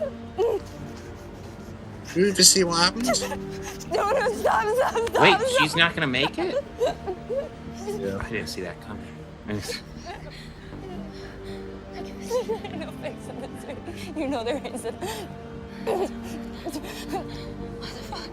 Why the fuck did you pull a knife on that cashier? What did you think was gonna happen? You stupid. Oh my god! You think your life's worth a bag of food? Can you explain things that happen on screen in any way different than just telling us? Like, Can anybody remember the first rule of writing a screenplay? Is to be as blatant as possible with your exposition. Just blatantly say what's happening. Don't show anything. Don't show. It's literally tell, don't show, isn't it? That's the first rule. Yeah. Tell, don't show. The line would be better if you removed the part about the cashier. If she had just said, "Why did you do that?" Then you'd be like, "Oh, she did something," and you can imagine it yourself. But like, you don't. It's literally, "I can't believe you committed suicide." It's that exact I thing. cannot believe you pulled a gun on the cashier. I cannot believe. I cannot. No.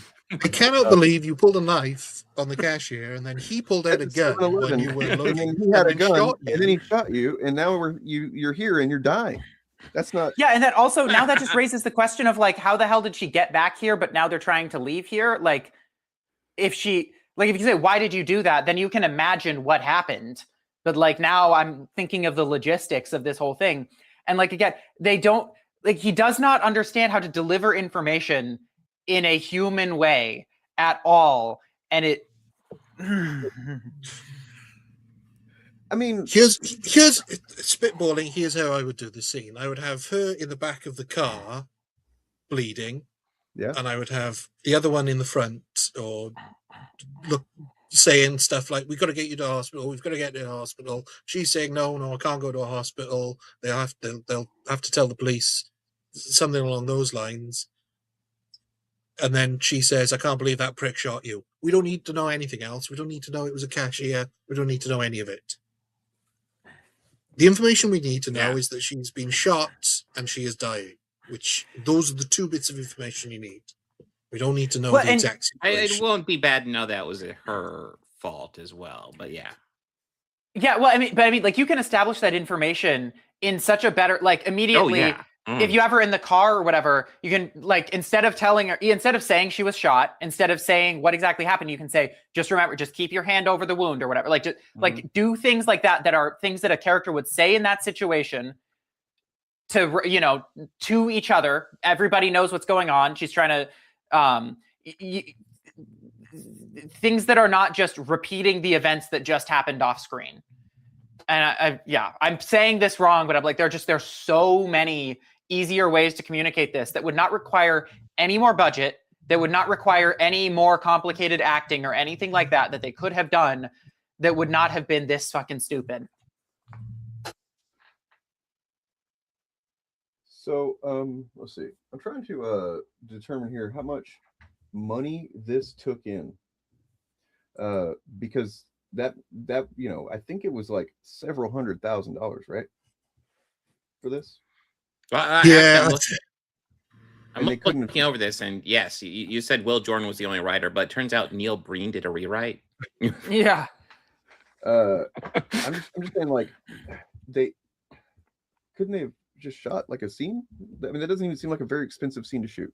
No, because they took all the money they made on this one. I think it was about the same as last time, but it was roughly the same amount of money that they took in from half as many people, which is weird. Right. But they've split it. You got to remember they've split it. This is the second of 3 films, and you know that the All in Good Time budget must have been at least $1 million. Yeah. Right. Yeah. Oh, guys, we are making fun of Time Man. That is it real? Yes. Hold on, I need to. Damn. Is that Critical Drinker's next project? It is Travis Grant's one of his upcoming projects. Oh, okay. Well, that kind of makes me sad. It's an advertisement. We thought I'll treat it as an Easter egg. But also for treating it as a generic, made-up film when it's. I mean, this sounds like a movie that stars Jean-Claude Schwarzenegger or some shit.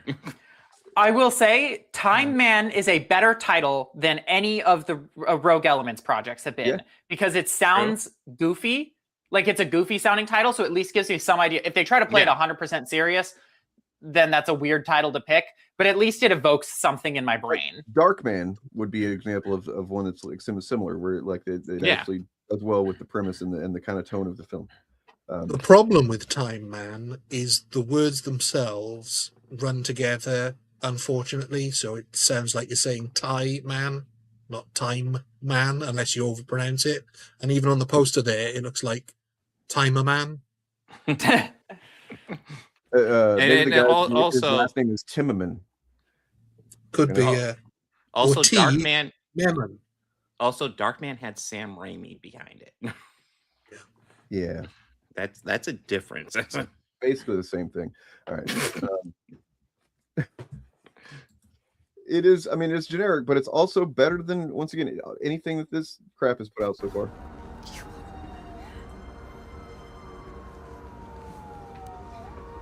I can't believe you both know how this ends. The only question is how long it takes us to get there.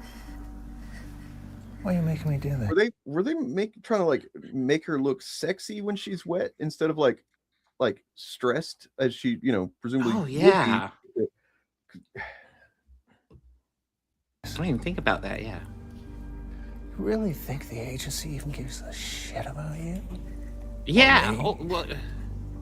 Okay, am I going insane? Like, her makeup still looks good after they just dumped water all over her? No. Right. And then also, as I said at the beginning of this, like, you might have noticed that sometimes Critical Drinker maybe betrays a little misogyny in some of his content. New York financier, Critical Drinker. I can't help but think of that with the fact that this chick has been like multiple times so far.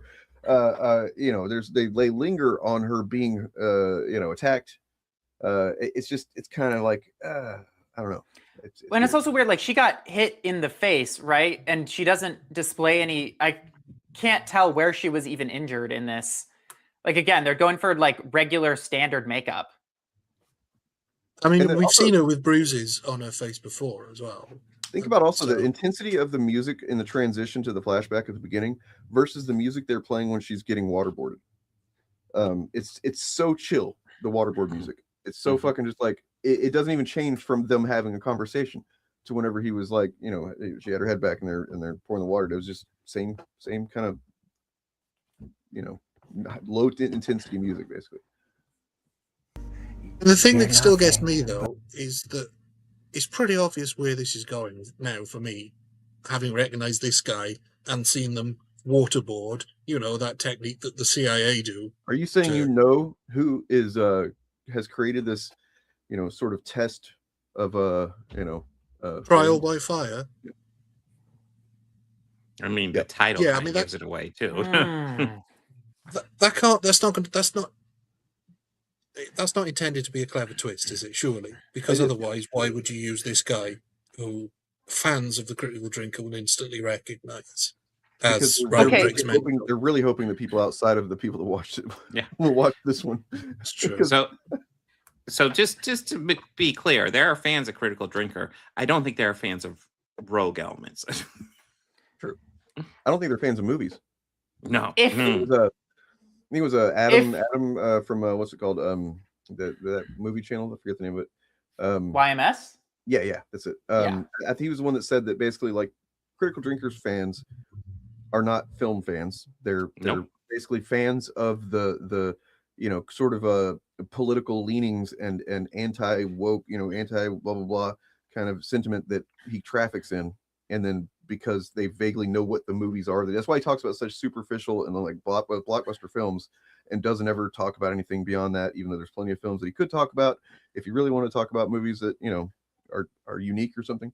But yeah, channel his size, he'd get to a film festival quite easily and just talk about a whole bunch of shit. Now that that idea has been pointed out, I feel like if this is what we're imagining it to be, where this is some sort of like an intentional trial or whatever, a better title for this movie would have been Trial by Water. Then at least like it's related to the events happening. Yeah. And like it's not just a common phrase. It's not like a brilliant title. I'm not like it's not genius or anything, but it would at least like evoke something. I know that I would end up calling that Too Clever by Half. If that's what it was. But yeah, I mean, either way, it's at least you would remember it though. It would be some thematic kind of cohesion at least. Yeah. I think I would have called it extraordinarily renditioned. Nice and clunky. Yeah.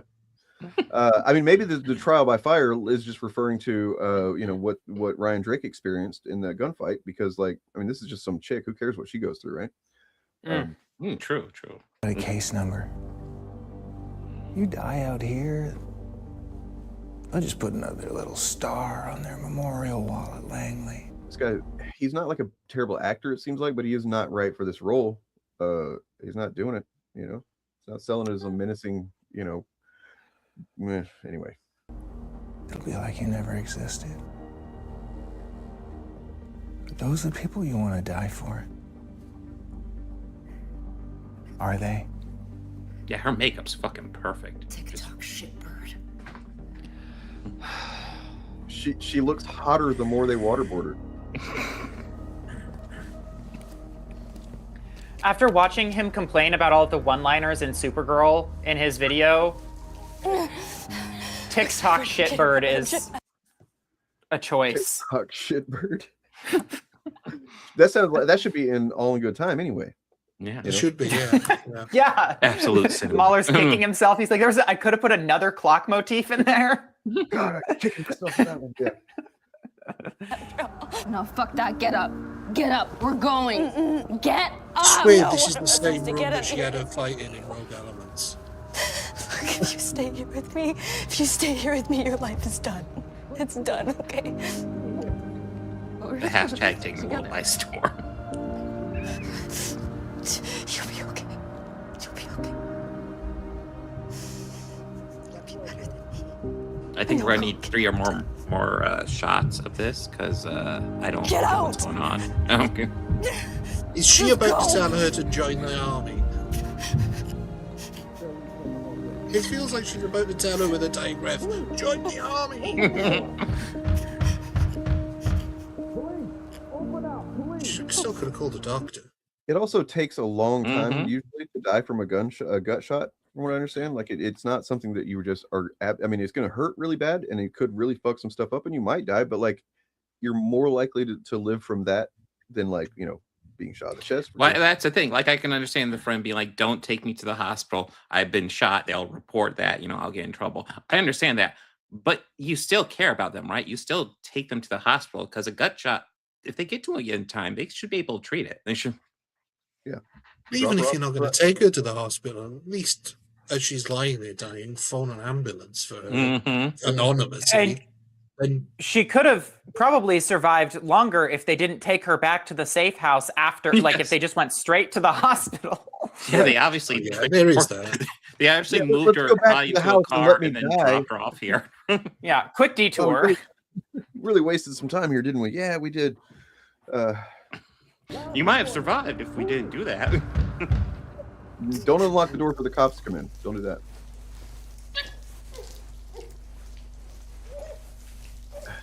Why is the water coming down at her feet like that? Yeah, at first I was like, is she like kissing herself a lot? What? Okay, I cannot tell. It feels like they're shooting this in different ways, and at some angles it looks like they're pouring the water over her face going down, which is not effective waterboarding. Like At when least her her head makeup is still looks tilted. good. Yeah. Like when her head is tilted back and it's like it's like right over your nostrils or whatever, fine. But if her face is like this and you're pouring water over it, like it's uncomfortable, but that's not waterboarding. It's not getting into your. No. Yeah. I mean, you can still breathe through your mouth. If you want to see somebody get waterboarded safely, Christopher Hitchens famously said, Yeah. he didn't believe that waterboarding was that bad, and so he had it done to him and survived for about 5 seconds before he was desperately. They could have. There's like, I mean, they could have shot this where like the guy doing it is like basically obstructing most of the view, so you can't see that they're, you know what I mean. Their face is yeah. There's ways they could have done this other than just showing multiple angles of how it doesn't look very realistic. I mean, you know, I'm sure the drink. Well, I mean, there are ways to shoot it where you don't. Yeah, obviously you don't actually. Yeah, like shoot it, like have it the back of her head tilted back. You've got a rag over her face, and then you're pouring it like over her forehead, so it's just strolling down her face. You know what I mean? Like down her head. They do and then have you the can see it rag dripping. over. They have the rag over her face. They could easily design the rag to just deflect it, so it That's looks like it's true. going Remember, there, but it's remember not. he complained about the water in a puddle that it was like just natural standing water because you know that could get somebody sick or whatever, and he thought that was like health unfair. and safety gone mad. Yeah, he did complain that health and safety wouldn't let them shove somebody's face into a muddy puddle of standing water. So I wonder if they had somebody on set here, or if he was like, "No, we don't need anybody to." You know, should be okay. We'll wing it. Probably, yeah. What's confusing me though is that the earlier flashbacks seem unconnected to her, whereas these recent ones seem directly connected to her being waterboarded, as if that's where her mind is going back to. So thematically, I'm a bit lost as to what the purpose of seeing these flashbacks at these times are. But trials by fire. Mm-hmm. Yeah, that's it. Or water, whatever. Oh, now I get the title. Oh, Smart ass comebacks.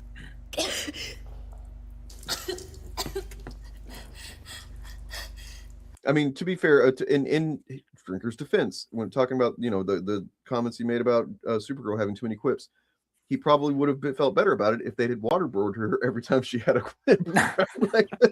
I mean, let's be real. She didn't have a quip as good as TikTok shitbird. So. Yeah, something you want to say. You know something, you're right. The agency doesn't care if I live or die. No one does. I figured you'd come around. Wrong. Because if I die without giving you what you want, then other people get to live. And maybe they'll do better than me. And maybe one day they'll come back and they'll find you. Oh, but you'll still Can be we dead. not just say the thing? Can we not? Mm-hmm. Yeah. But at least I died for something. At the What are same you gonna time, knowing how dumb generally his fans are, he's kind of doing them a service by spelling things out this way. Like he's kind of like meeting his audience where they're at, right? Like they would. He heard that writing rule where if you show something 3 times, the audience will remember it, and just rewrote that to if you say something 3 times, then the audience will remember it. So they're just going to repeat like every single concept over and over again to drill it into your head. So at least we got at least one more waterboarding to look forward to, guys. Is anybody feeling wistful to the good old days when we had dialogue like TikTok shitbird? The happy times? Die for in the end.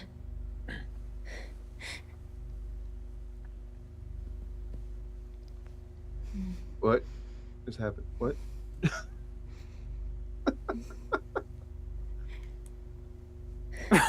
Staring contest. God, they were still going with that? What? How did she get more mascara? Now her mascara is running. Okay. Yeah. It wasn't the waterboarding they did, it was something else. You're safe now, Kira. You're okay. That was very, very fucking anticlimactic, man. That was fucking so... Like, I knew how it ended. Like I said, I skimmed it, but I did not actually watch the moment that it happened all the way through like that. So, like, the way it plays out is so fucking lame. I mean, listen, I have not seen this before. I knew nothing about it. Like, I saw this coming like fucking mile away, for fuck's sake. Yeah. I mean, but they could have had like, for the people that didn't see it coming, they could have had, it seemed like she's about to get shot. Maybe like the guy comes up, puts the gun to her head or something, and then I don't know, some kind of switcheroo, and suddenly she's freed. Something where like the moment before you realize she's freed, it's very, very tense. Instead, it just kind of farts, and nothing interesting happens. And a gas. I also, I want to comment on this because like it's not the end of the world or anything, but I know, like they're shooting this at a ridiculously wide aperture to the point where like it looks almost fake. Like the background is the depth of field is so shallow that it's uncomfortable. Like the last shot, if you go back to like Ryan Drake, just his face. Like I noticed this when you posted the screenshot earlier. Yeah, like that. Like way too fucking much. Looks like a portrait session. They're shooting this at what, like T1.8 or something? Like stop it down a little bit. I don't know. It's not the end of the world, but this does not look like a movie anymore. There is a fine line and he has crossed it.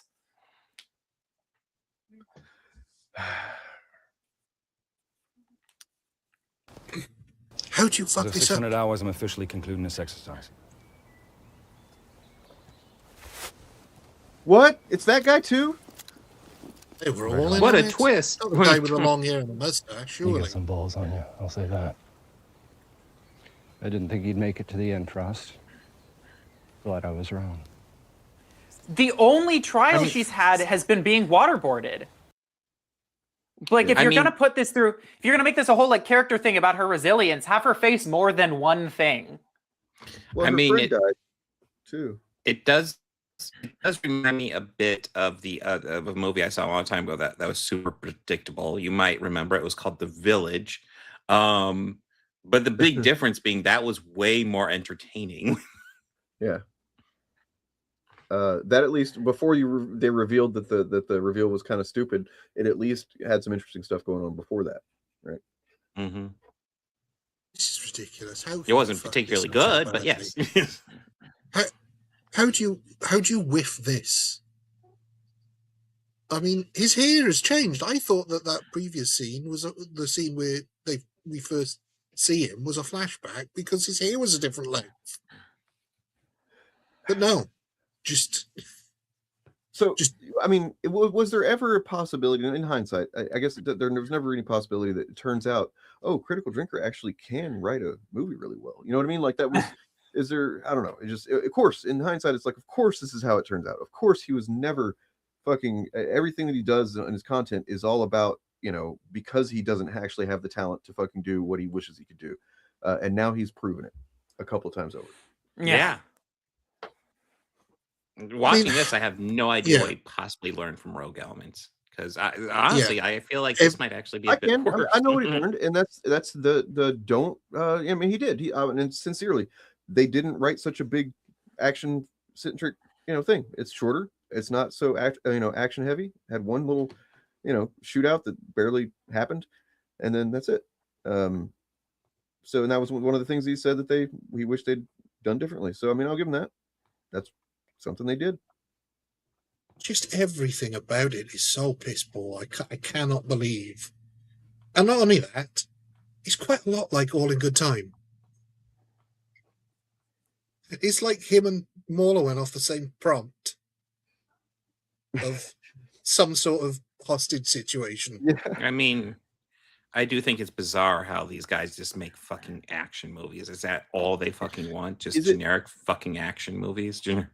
Is it out of the realm of reason that instead of, they either could have done it like both said, let's agree on a prompt to start from and then see what we each come up with. That's possible. But I think what's more likely is that Mahler copied Drinker's homework. Basically, he saw what Drinker was doing and he was like, oh, you know, so because he's always wanted to impress his daddy and stuff. So I think he just kind of took some cues, maybe consciously or subconsciously. I don't know, but that's what's. I'm guessing that's what happened. How much longer is there of this actual film? There is. So this is at 21 minutes, and the whole thing is like 25 or some shit. There's percentage of that's going to be credits too. Yeah, this is basically over now. Okay. One we've all been through. I was captured. Wait, what did you just say?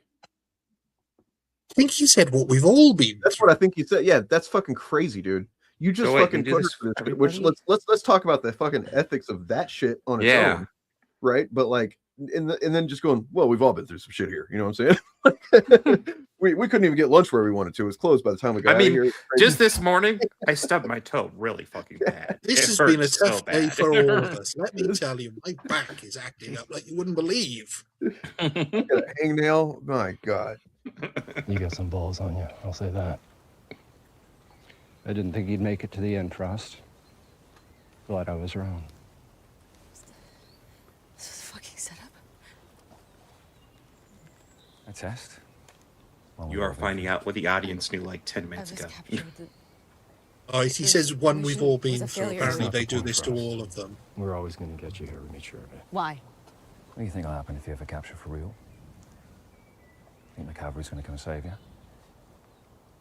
Sometimes we don't come home. That's a job. You can either accept it or you can't. This is how we'll find out. Is not, in fact, how they find out. To take you to debriefing. It's a lot, I know. It wouldn't be a debriefing, it would be a briefing.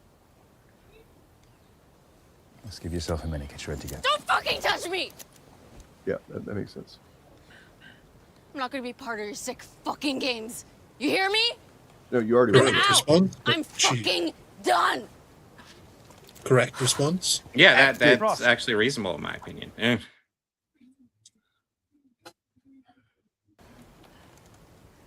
You were wrong back there, you know. Your life does matter. To us, at least. Does he? Your safety, your psychological well-being, no, not so much. But your life, sure. Yeah. Everybody knows waterboarding isn't really torture anyway, so. Right, yeah.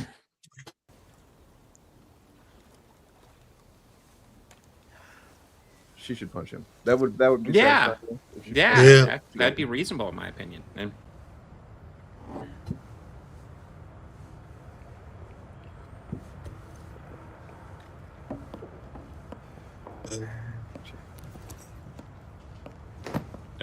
she got a model haircut. I'm a grown lady now. Oh, there she is.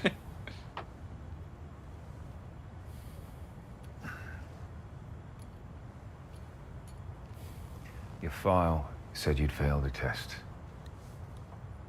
I knew they were wrong. Why? Some people get dealt with shitty hand in life. Doesn't mean there can't be something better. Yeah, you're still an asshole. That I am. But I'm right. I ask that you a time I question, tortured why? you. Good times. Get an honest answer. Did you mean what you said in the forest? About not giving up on me? That's what all abusers say. Yeah. There's not many guarantees in this line of work. But I can promise you this.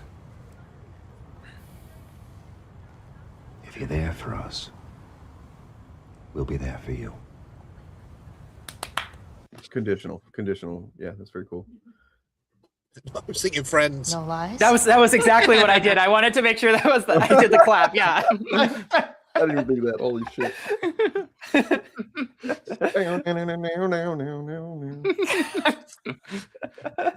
We'll be there for you. You played straight with me, or I swear to God, I will walk out for good. Deal. When the water starts to board. Because this is exactly what someone like Will Jordan thinks a woman should do whenever she's been. Look, this is a man who has just put her through literal torture to, I guess, test her to see if she's loyal, to see, how badass she was. She has some balls, right? And the correct response in his mind for a woman going through that, being put through that, is to go, okay, yeah, that's pretty cool. You made a good point, right? Like you showed me something about myself by putting me through that, and I'm here. I'm sticking it out. That's fucking literally abusive shit.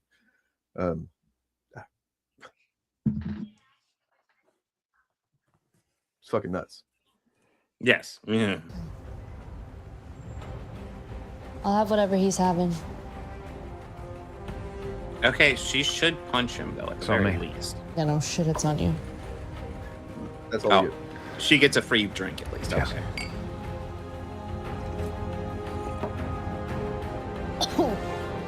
Can't handle liquor. Oh, you Your beer. Just like a woman. Yeah. Just Thank like a you. lady. I'm sorry, she was drinking Corona earlier. She can handle anything. Right. I mean, he was clearly drinking some flat Coke, so. I did not watch this part, actually. We're gonna get out of this place. That fucking wig, though, dude. You don't think that's her real hair? Me? We're gonna go to a different town every night. Be a new The person friendship that I does actually We heard something. this dialogue 10 minutes ago. We don't No, need to hear let's it do it. repeated. You, me, the horizon. We'll leave this life behind. What does that have to do with anything? Yeah. My God. I think that was worse than Rogue Elements, I'll be honest. I think it was as well. I generally do think it was worse. On a filmmaking level, just like, the craft, the technical aspect, it was better. The music was not so fucking loud that you couldn't hear what people are saying. That's a big plus, I guess, if you want to hear what the fuck there's. Maybe that was something that was going in Rogue Element's favor because you couldn't quite make out some of the fucking dumbass dialogue. Maybe, yeah. It is entirely in the writing department. That's this one was way more demanding of the writing because it was trying to be about a character, whereas Rogue Elements was kind of just an action set piece. So you could at least get into the action. It is entirely Will Jordan that is the problem with this production. If someone had written an acceptable, passable script for this, then the directing is a little bit amateurish sometimes, but it's fine. It is perfectly could have done all right. None of them were. I don't think any of those actors are inherently terrible actors necessarily based on this, but that they were not given good material for sure. They were given lines of dialogue that are impossible to deliver naturally because people don't talk like that. They don't repeat what just happened over and over again. The worst thing you could say about how it was filmed is that sometimes it was a little bland and shot reverse shot, but it was better. The filming, the actual craft of the filming of it was better than Rogue Elements, but the dialogue was pathetic. I mean, it's such a catch-22 where the only reason any of this is getting made or being funded is because Critical Drinker is famous, but also he's the entire reason why it can never be good because he can't fucking write for shit and he's not self-reflective enough to get better at it. And yeah. Yeah. I mean, it's every element of it is generic. Seen it before 1,000 times. Every single different element of it. It could have it could have benefited from a rogue element or two. Yeah. So yes, Chris. Technically, this is better than Birdemic, but Birdemic is so much fun to watch. It is so bad. I honestly have to disagree. In terms of how it's shot and everything, sure, this is better than Birdemic, directing wise or whatever. But the thing with Birdemic that makes it better for me in terms of the writing is that like I can at least sense like an authorial intent behind it. Like that movie is trying to do something because the director sincerely wanted to tell a story. It's not a well-told story, and he makes his political points like by bashing you over the head with it, but he's not just ripping off somebody else's thing. Like only James DeWin could have made Birdemic. Any fucking action writer could have written this in like 45 minutes while they were wasted out of their mind, you know? It did not have to be Critical Drinker. The basic elements here are like a checklist of first day of having a go at writing. Abusive stepfather, homelessness, friend gets killed. Then we skip forward to her joining the CIA, having apparently been kicked out of the army, and then getting tortured by her own team to test her mettle, and her passing the test. And let's also think about this. You know, I hate to keep harping on this part, but like, you know, it matters, I think. She literally leaves an abusive home and then finds a friend that, you know, treats her with respect and stuff. And that friend does a stupid thing and then dies. And then she just finds herself in an abusive scenario and goes back to it. And that's how it resolves. That's how the thing resolves. And like that sucks. That's a ultimately this would be good if it was a scathing critique of masculinity and how abuse works and how somebody who's abused from a young age always returns to their abuser. If it was played like a tragedy, right? That she decided to. But it's not. It's a jolly film. There is something so poetic about the Critical Drinker's first like woman-led story being about her having to learn to accept men abusing her. Like she runs away from an abusive household, and then she gets to the end of the story and she realizes, you know what? Maybe I should stay with the guy who waterboarded me. Look, that's what I know. That's what I know. I'm good at dealing with this kind of shit, right? Like that's what I mean. Legitimately, what reason has she got for joining that team? Because the army, she sucked in the army. Yeah, because she took the abuse well. And now, like looking back at it, so much of the like expository dialogue didn't even fucking matter.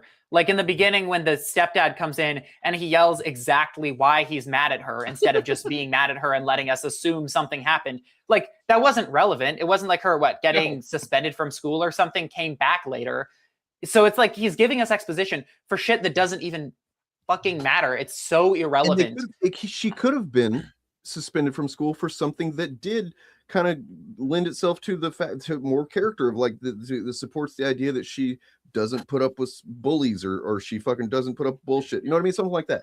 But of course that would have gone completely against what ultimately happens in the short film. Need to de-Mary Sue her by showing how she's so good with computers because her dad fitted security systems. I mean, it's just a step too far. I think that's being like good at tech or even a hacker is something that in this day and age, I don't think you need to give a backstory to because every fucking 14-year-old can do it. Yes. Well, but you know, also, yeah, you do because that's what they did in the 90s. And that's, you know, how he writes a movie. It's based on calls while he's drunkenly typing about shit. I'm confused about the timeline here because it looked as if she was supposed to be a kid in the like early 90s or late 80s or even late 70s based on sort of context clues, but she's got them Bluetooth headphones, so who knows how old she's supposed to be in that situation. I don't know how old she is when she joins the unit, because she's been through the army apparently and busted out of that, so I don't understand how long she's supposed to have been tortured for, because the context of what we saw gave us was that she was only tortured for the length that we saw her be tortured for, which is about 5 minutes. There was no intention to give us any sort of time passing. Does anybody want to guess how long she was supposed to have been captured and tortured for? Because it felt like 10 minutes. Yeah. Hour and a half. I think it was like 2. I think it was we get no sense that she'd been there for days. I mean, giving us something. I've got here a comment that was left underneath this video, which I believe, as far as I know, is still not necessarily public on YouTube. But they're, you know, people that supported, I suppose, and I guess fans or whatever are able to see it and watch it for some reason that they want to do that. But here is a comment and then a response from, I guess, the director or at least a producer or something like that. So the comment reads, I just couldn't get invested in this. I'm honestly past the point of being tired of women being pushed into every war, action, beer drinking type film lately. It takes me out of the grit and manly tone I'm looking for after all that girl boss sludge the last decade, and I found myself skipping through most of this. Perhaps I've even more jaded than the critical drinker himself, but I want Commando and Rambo to make a full comeback for my viewing pleasure. Maybe this film is good, but my defensive knee-jerk reaction was, here we go again. In a couple of days, I'll give it another shot, though. These are a me problem. These are the. Oh, go ahead. Yeah. This is most likely a me problem after a decade of being force-fed the message and not the film itself. But damn, I just want big dudes fucking shit up. Oh my god, it's so gay. All right, what? This is the audience that Critical Drinker has made for himself. He taught them to respond this way to this stuff, and so they're responding exactly how he trained them to, like good little puppies. I mean, I don't know if you guys know this, but I keep bees, and I've been training those bees to sting anybody that looks and sounds and smells exactly like me. And then the other day, they all stung me, and I couldn't believe it. I was shocked. Honestly, this is kind of like, obviously, yes, the ideal thing for outcome for somebody like Drinker would be that just they lose all their support, all their audience, and they just aren't able to even get any views on their videos anymore. Nobody cares. But in lieu of that, I think this is also a pretty good outcome for them, where he actually puts himself out there and he puts himself into some art and he gets it out there, and his audience just literally, bites the hand that feeds you, whatever the fuck, because that's exactly what he's trained. Yep. Literally, he's going to release 2 movies, and both of them are going to get his fans being pissed off that like there's too much woman in it. Like you can't tell stories with these people. It doesn't fucking work. And then so whoever Gradual Upgrade is on that account, I'm not sure, but responded, I guess I'll pass along a little pearl of wisdom. One of my old bosses told me. I used to be in sales, and I had a rough experience with a customer, and I let that bleed into my next sale and the one after that. My manager noticed that and told me each customer needs to be treated with a clean slate. They have nothing to do with your previous experience, and he was right.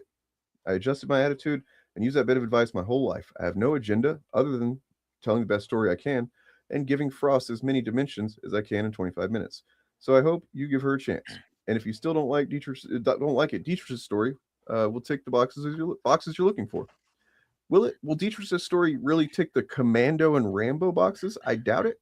But wait, so he's admitting to just ticking boxes?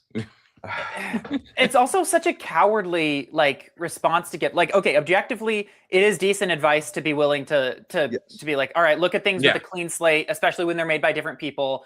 It's something that the Critical Drinker is incapable of doing, and that's why he, whatever. But then to end it with also, if you're still upset about women being in this, don't worry, we've got a man story coming up. Stand by your shit, dude. Yeah. Don't kowtow to people over stuff like that. Stand by your fucking actors. When you train your audience to not treat everything with a clean slate and to judge everything through the lens of the message, then don't be surprised when they do that to your shit. And stop casting women in stuff, I guess. Yeah. I mean, he can't write for women, so he might as well. He can't write for men either, but I was going to say. I mean, as if this gave Frost any dimensions. I mean, are we up to 2 dimensions for that character? In the first one, she's a computer hacker. In this one, she's a computer hack with a generic tragic past. Yeah. I'm so angry at this film because it is so dog shit. I just cannot believe it. It is. It's like he doesn't have a clue about any of the rules of storytelling, or has ever watched a film that does it well, about pacing, about how you show the passage of time. I mean, I guess this does kind of help me understand him a little bit more when it comes to some of the crazy dumb shit that I've heard him say in his videos. It's there's been times when I'm like, is he saying this because he knows it's just is he intentionally doing a propaganda here, or does he just not understand? And it's no, he doesn't understand. He just doesn't understand film or story or narrative, character, nothing. I mean, based on what we see here in a linear storytelling fashion, this all could have happened within a week, for all we know, in the Drinker's world. She leaves her abusive stepdad. he's homeless for a day until that girl finds her. The next day they go out and rob somewhere and she gets shot. The next day after that she joins the army and gets kicked out. The day after that she joins the CIA, and the day after that she no gets different captured. in each time period. Yeah, she's just the same. There's nothing that gives us an idea of the passage of time. Oh well, the shirt though, the shirt she was wearing at the beginning. Yeah. So when she's younger, that's when she has the curly hair. When she's older, she doesn't have the curly when she hair. graduates to Only at the very end, though. She has curly hair up until she ties it back and it doesn't look curly anymore. And then at the very end, she's got rid of the curly hair. Even the shirt she's wearing, that sort of towel t-shirt, that towel material t-shirt, she's wearing that when she's homeless on the streets. And so nothing is... Look, it's just a near certainty that, like, okay, so you notice her makeup or mascara was not running down her face the whole time she was getting waterboarded. And then afterward, it was. And I just feel like somebody, maybe Drinker, I don't know, said something like, you know how, like in the porn, something like that. You know what I mean? That's what I meant. Okay, the opening shot of that is her being led out by the three masked men who turn out to be Drake and other guys. But they don't then replay that at the end. It takes us right back to the scene as we left it. So we don't actually see her being brought out by those guys. She's just out. Why wouldn't you just replay that scene to give us some geographical awareness? Why would the climax of the whole thing be that they just stare at each other for 30 seconds and then, like, that's it? There's nothing, there's no indication of, like, what either one of them is really thinking, other than you just assume that once he's, kind of nods at the other guy and they take the fucking ropes off her hands, like, okay, he's done with her now. But like, what was it that made him go, okay, yeah, she's good, she's solid. Like, after waterboarding for her for either 20 minutes or 6 days, whatever it was, I don't know. I will say that this is less frustrating than All in Good Time, because that had such pretentious fucking try hard dialogue that it kept making my brain think that there was leading somewhere. Yeah, like the gun jamming, them not shooting him in order. Like, I assumed there'd be a point to all that, and the point was just some fucking gas coming out of his neck. It'd been funny if she just like he goes to untie her and just fucking gas comes at her. I just like the idea that this elite squad all has to go through this training where they're waterboarded for 20 minutes. They say, "Oh, we're not going to tell you anything," and then that's the test over. It's like, I'm convinced. Wait a second. So they've all gone through it, and then they all take They're all part cool in with it, apparently. Because they all take part in the abuse that they were victims of. Holy shit! It's brilliant. I feel like Benoit Blanc in Glass Onion. It's not brilliant. It's just stupid. It's just stupid. So, guys, I have something exciting to announce. What's that? Get ready, because there is another one of these coming. Oh my god! Complications. Such a great title. So they're all just going to have to... Literally, we could just play the game where you interchange every single title, and they could all be... Yeah. Look, I don't understand why he had that bloke back as well. That gives it away immediately that this is actually just them dicking around. Well, I didn't recognize him. I mean, you guys didn't spot it, but then... They benefit from the fact that nobody remembers Rogue Elements.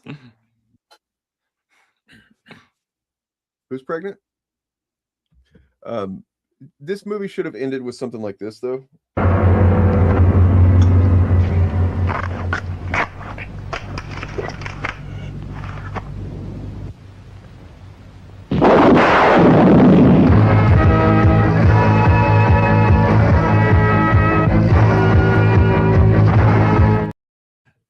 Every movie's better with that scene. I'm just gonna say it did. I mean, we made fun of it, but it did feel like that it was an intentional parody that had cut out all the jokes.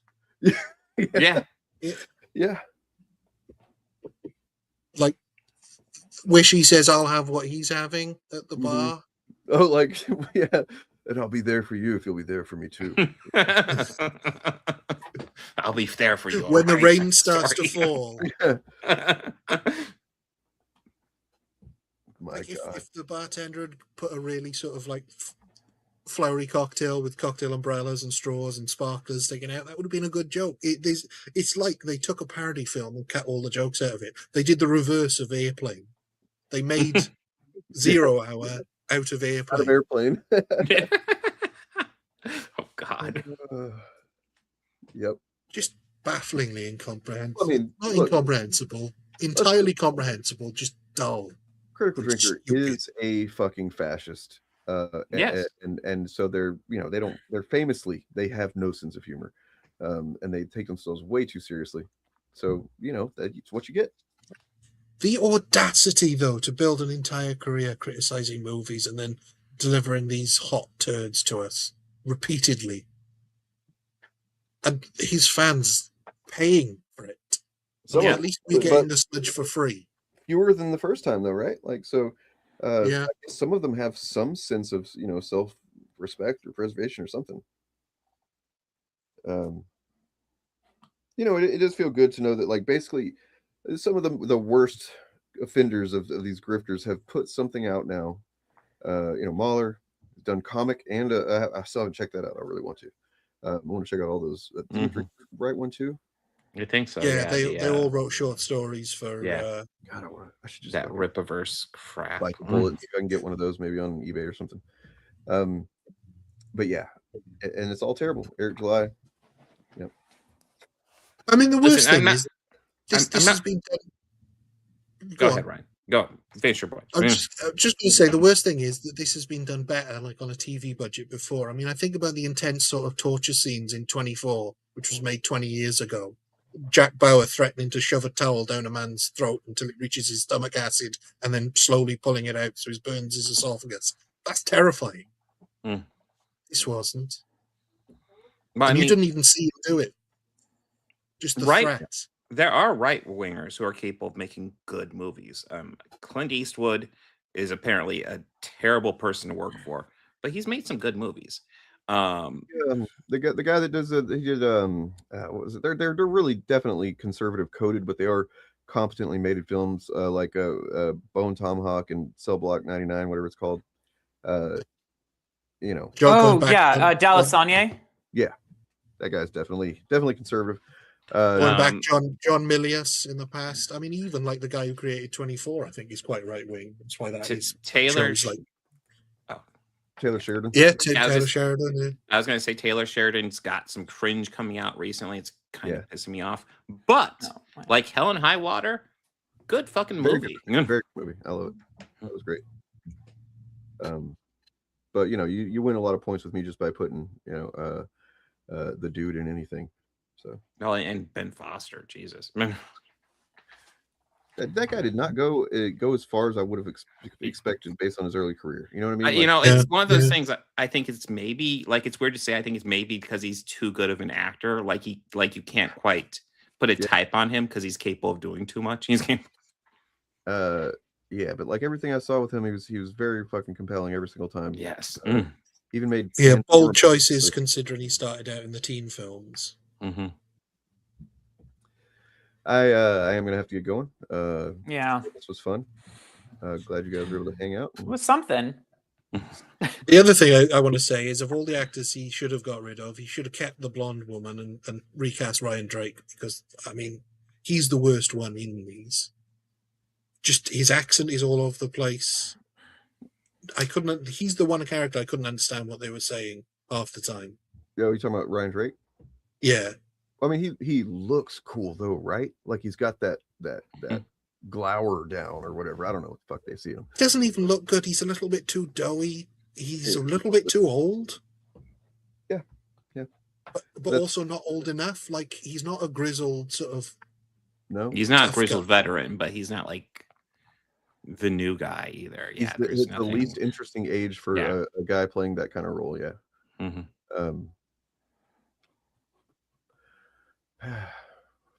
Well, another stinker. I can't wait till it's released wider and we get some more people's reactions to it, because wow. Oh God, what do you think that's about? Jesus Christ. complications. Something happens and there are complications. So it's Dietrich. It's the Dietrich movie, I imagine. It's something about where he is on some mission and something happens that is complication and he's got to get out of it, or he's got to wait on Ryan Drake to save him or help him get out of it, or something like that. That's at some point he will face a trial by fire and there will be a rogue element. Yes. And he'll be on a call. He'll be talking to Ryan Drake on the horn or whatever. He's like, there's been complications. Well, we know he's going to face a big mobster. We know that much from. Is that right? Yeah. Yeah. Oh yeah. There will be a hacker involved. Oh, a hacker. Of course. And Mia and David for some reason. I'm guessing at some point he gets double crossed by either Mia or David, who are on his team, and that's the complication. Something. I bet you it'll be Mia because women do that. Right. It's true. Women do be double crossing. They either accept their abuse or they become double crossers. That's the only two things you can do. God, that'd be terrible if they did if she did the whole trial by fire and she was like, "Oh yeah, fuck you guys," a completely reasonable response, and she's paid as the villain for that. I still don't know why she came back. No, I don't know it either. How good could that job possibly be? Oh, I know why. Because she was used to abuse from her father. She got used to loving the abuse, and because Ryan Drake abused her, she now accepts it. She understands abuse. She's in the CIA or the agency. She's in it. She could just that or the that job. It's possible that the medical plan has waterboarding insurance, so it was her only way to pay for it. Guys, it's only like 50 cents extra for the waterboarding coverage, so of course I got it. My God. Just ask for a transfer. That's what you have to do. Say to him, this goes far and beyond typical toxic work environment. My job is to Better work. Business Bureau. My job is to work the computer. I'm the guy in the van. All I got to do is watch what they're doing and tell them what's going on. I don't even need to be in the same place. We've got satellites and Wi-Fi now. I could do it from an office here. I will say I'm actually almost caught up with where the live action is watching the anime, so I guess I'll get spoilers for season 3 coming up soon. Real quick before I go, I want to say X-Men 97 season 2, good stuff. Oh, I'm excited to watch it. I'm waiting for my daughter to come here tomorrow night so we can start watching that. As far as what's up? Is it released all at once or is it 3 episodes out so far? Yeah, there's 3 episodes out. There'll be a 4th one for the podcast, and we'll be covering the first 4 for the podcast. And they had as far as I saw last, they had both critic and audience score were 100%. The reviews I've been seeing for it are just fucking glowing, which to me just tells you they didn't need that one douchebag there. So hey. Well, although his name is still credited for writing the season. So well, he was somewhat involved, but he wasn't like he was involved with the story, but like as if far you as listen to him, he was the only guy that made this show. So right. He's the one that created all these story ideas from scratch. It's all his ideas that he did. Right. God, I mean, he came up with X-Man. So yeah, X-Man stuff. Yeah. I mean, he's one of those guys. Like, if he wasn't a douchebag, I could see myself becoming a fan of his. But like, God, what a douchebag! What a big piece of shit. And then, I mean, maybe he's the guy that came up with the idea to do a Veruca Salt drop. If so, look, I forgive him for everything because Volcano Girls. You know what I'm saying? But yeah, that's all I'm gonna spoil. On that note, I'm Outski. Y'all staying on, or you want me to end the stream, or what are we doing? Well, if I got ahead too, so okay. If we're signing out, I'll go ahead and jump over, cover some comic books, look over Heel versus Babyface and Critical Drinker's response to Supergirl, since I've been hearing a lot about Critical Drinkers, and then I've actually got requests for Heel versus Babyface, so we'll cover that stuff. Hopefully quickly, because I was trying to get done earlier, and but yes. All right. So yeah, hop over to Bob's stream next, and he can review Supergirl, Critical Drinker's review of Supergirl, having seen Critical Drinker's effort. Keep that in mind. Yeah, go check that out. subscribe to all the folks and check out all the things. I know Edger now has some excellent videos recently, as always, really. But you know, I mean, Edgier than now, their channel is really popping off and well deserved because holy shit, it's been kind of crazy. Yeah. I was looking at your views like, damn. I am going to say that I did note that you had very specific issue with like how waterboarding takes place, and then that combined with what's your criticism of, you know, prior with like I'm starting to wonder what fucking secret life you have going on. Is all I'm saying. My question is, noting the symbolism in All in Good Time, is that there's a clock on the wall behind him, which is very suspicious. Wait, what? Mm-hmm. And the clock is, it's stopped. So that's probably also symbolic. You know, it's deep. What was TikTok shitbird? But you know, we're being bad faith is really what we're doing. So we shouldn't be so bad faith, guys. We're gonna stop now. So have a good. Woo! Bad faith criticism. Are you a talentless YouTuber pretending to be an expert? Do you have a tantrum when you're criticized for being totally full of shit? Then the excuse you need is bad faith criticism.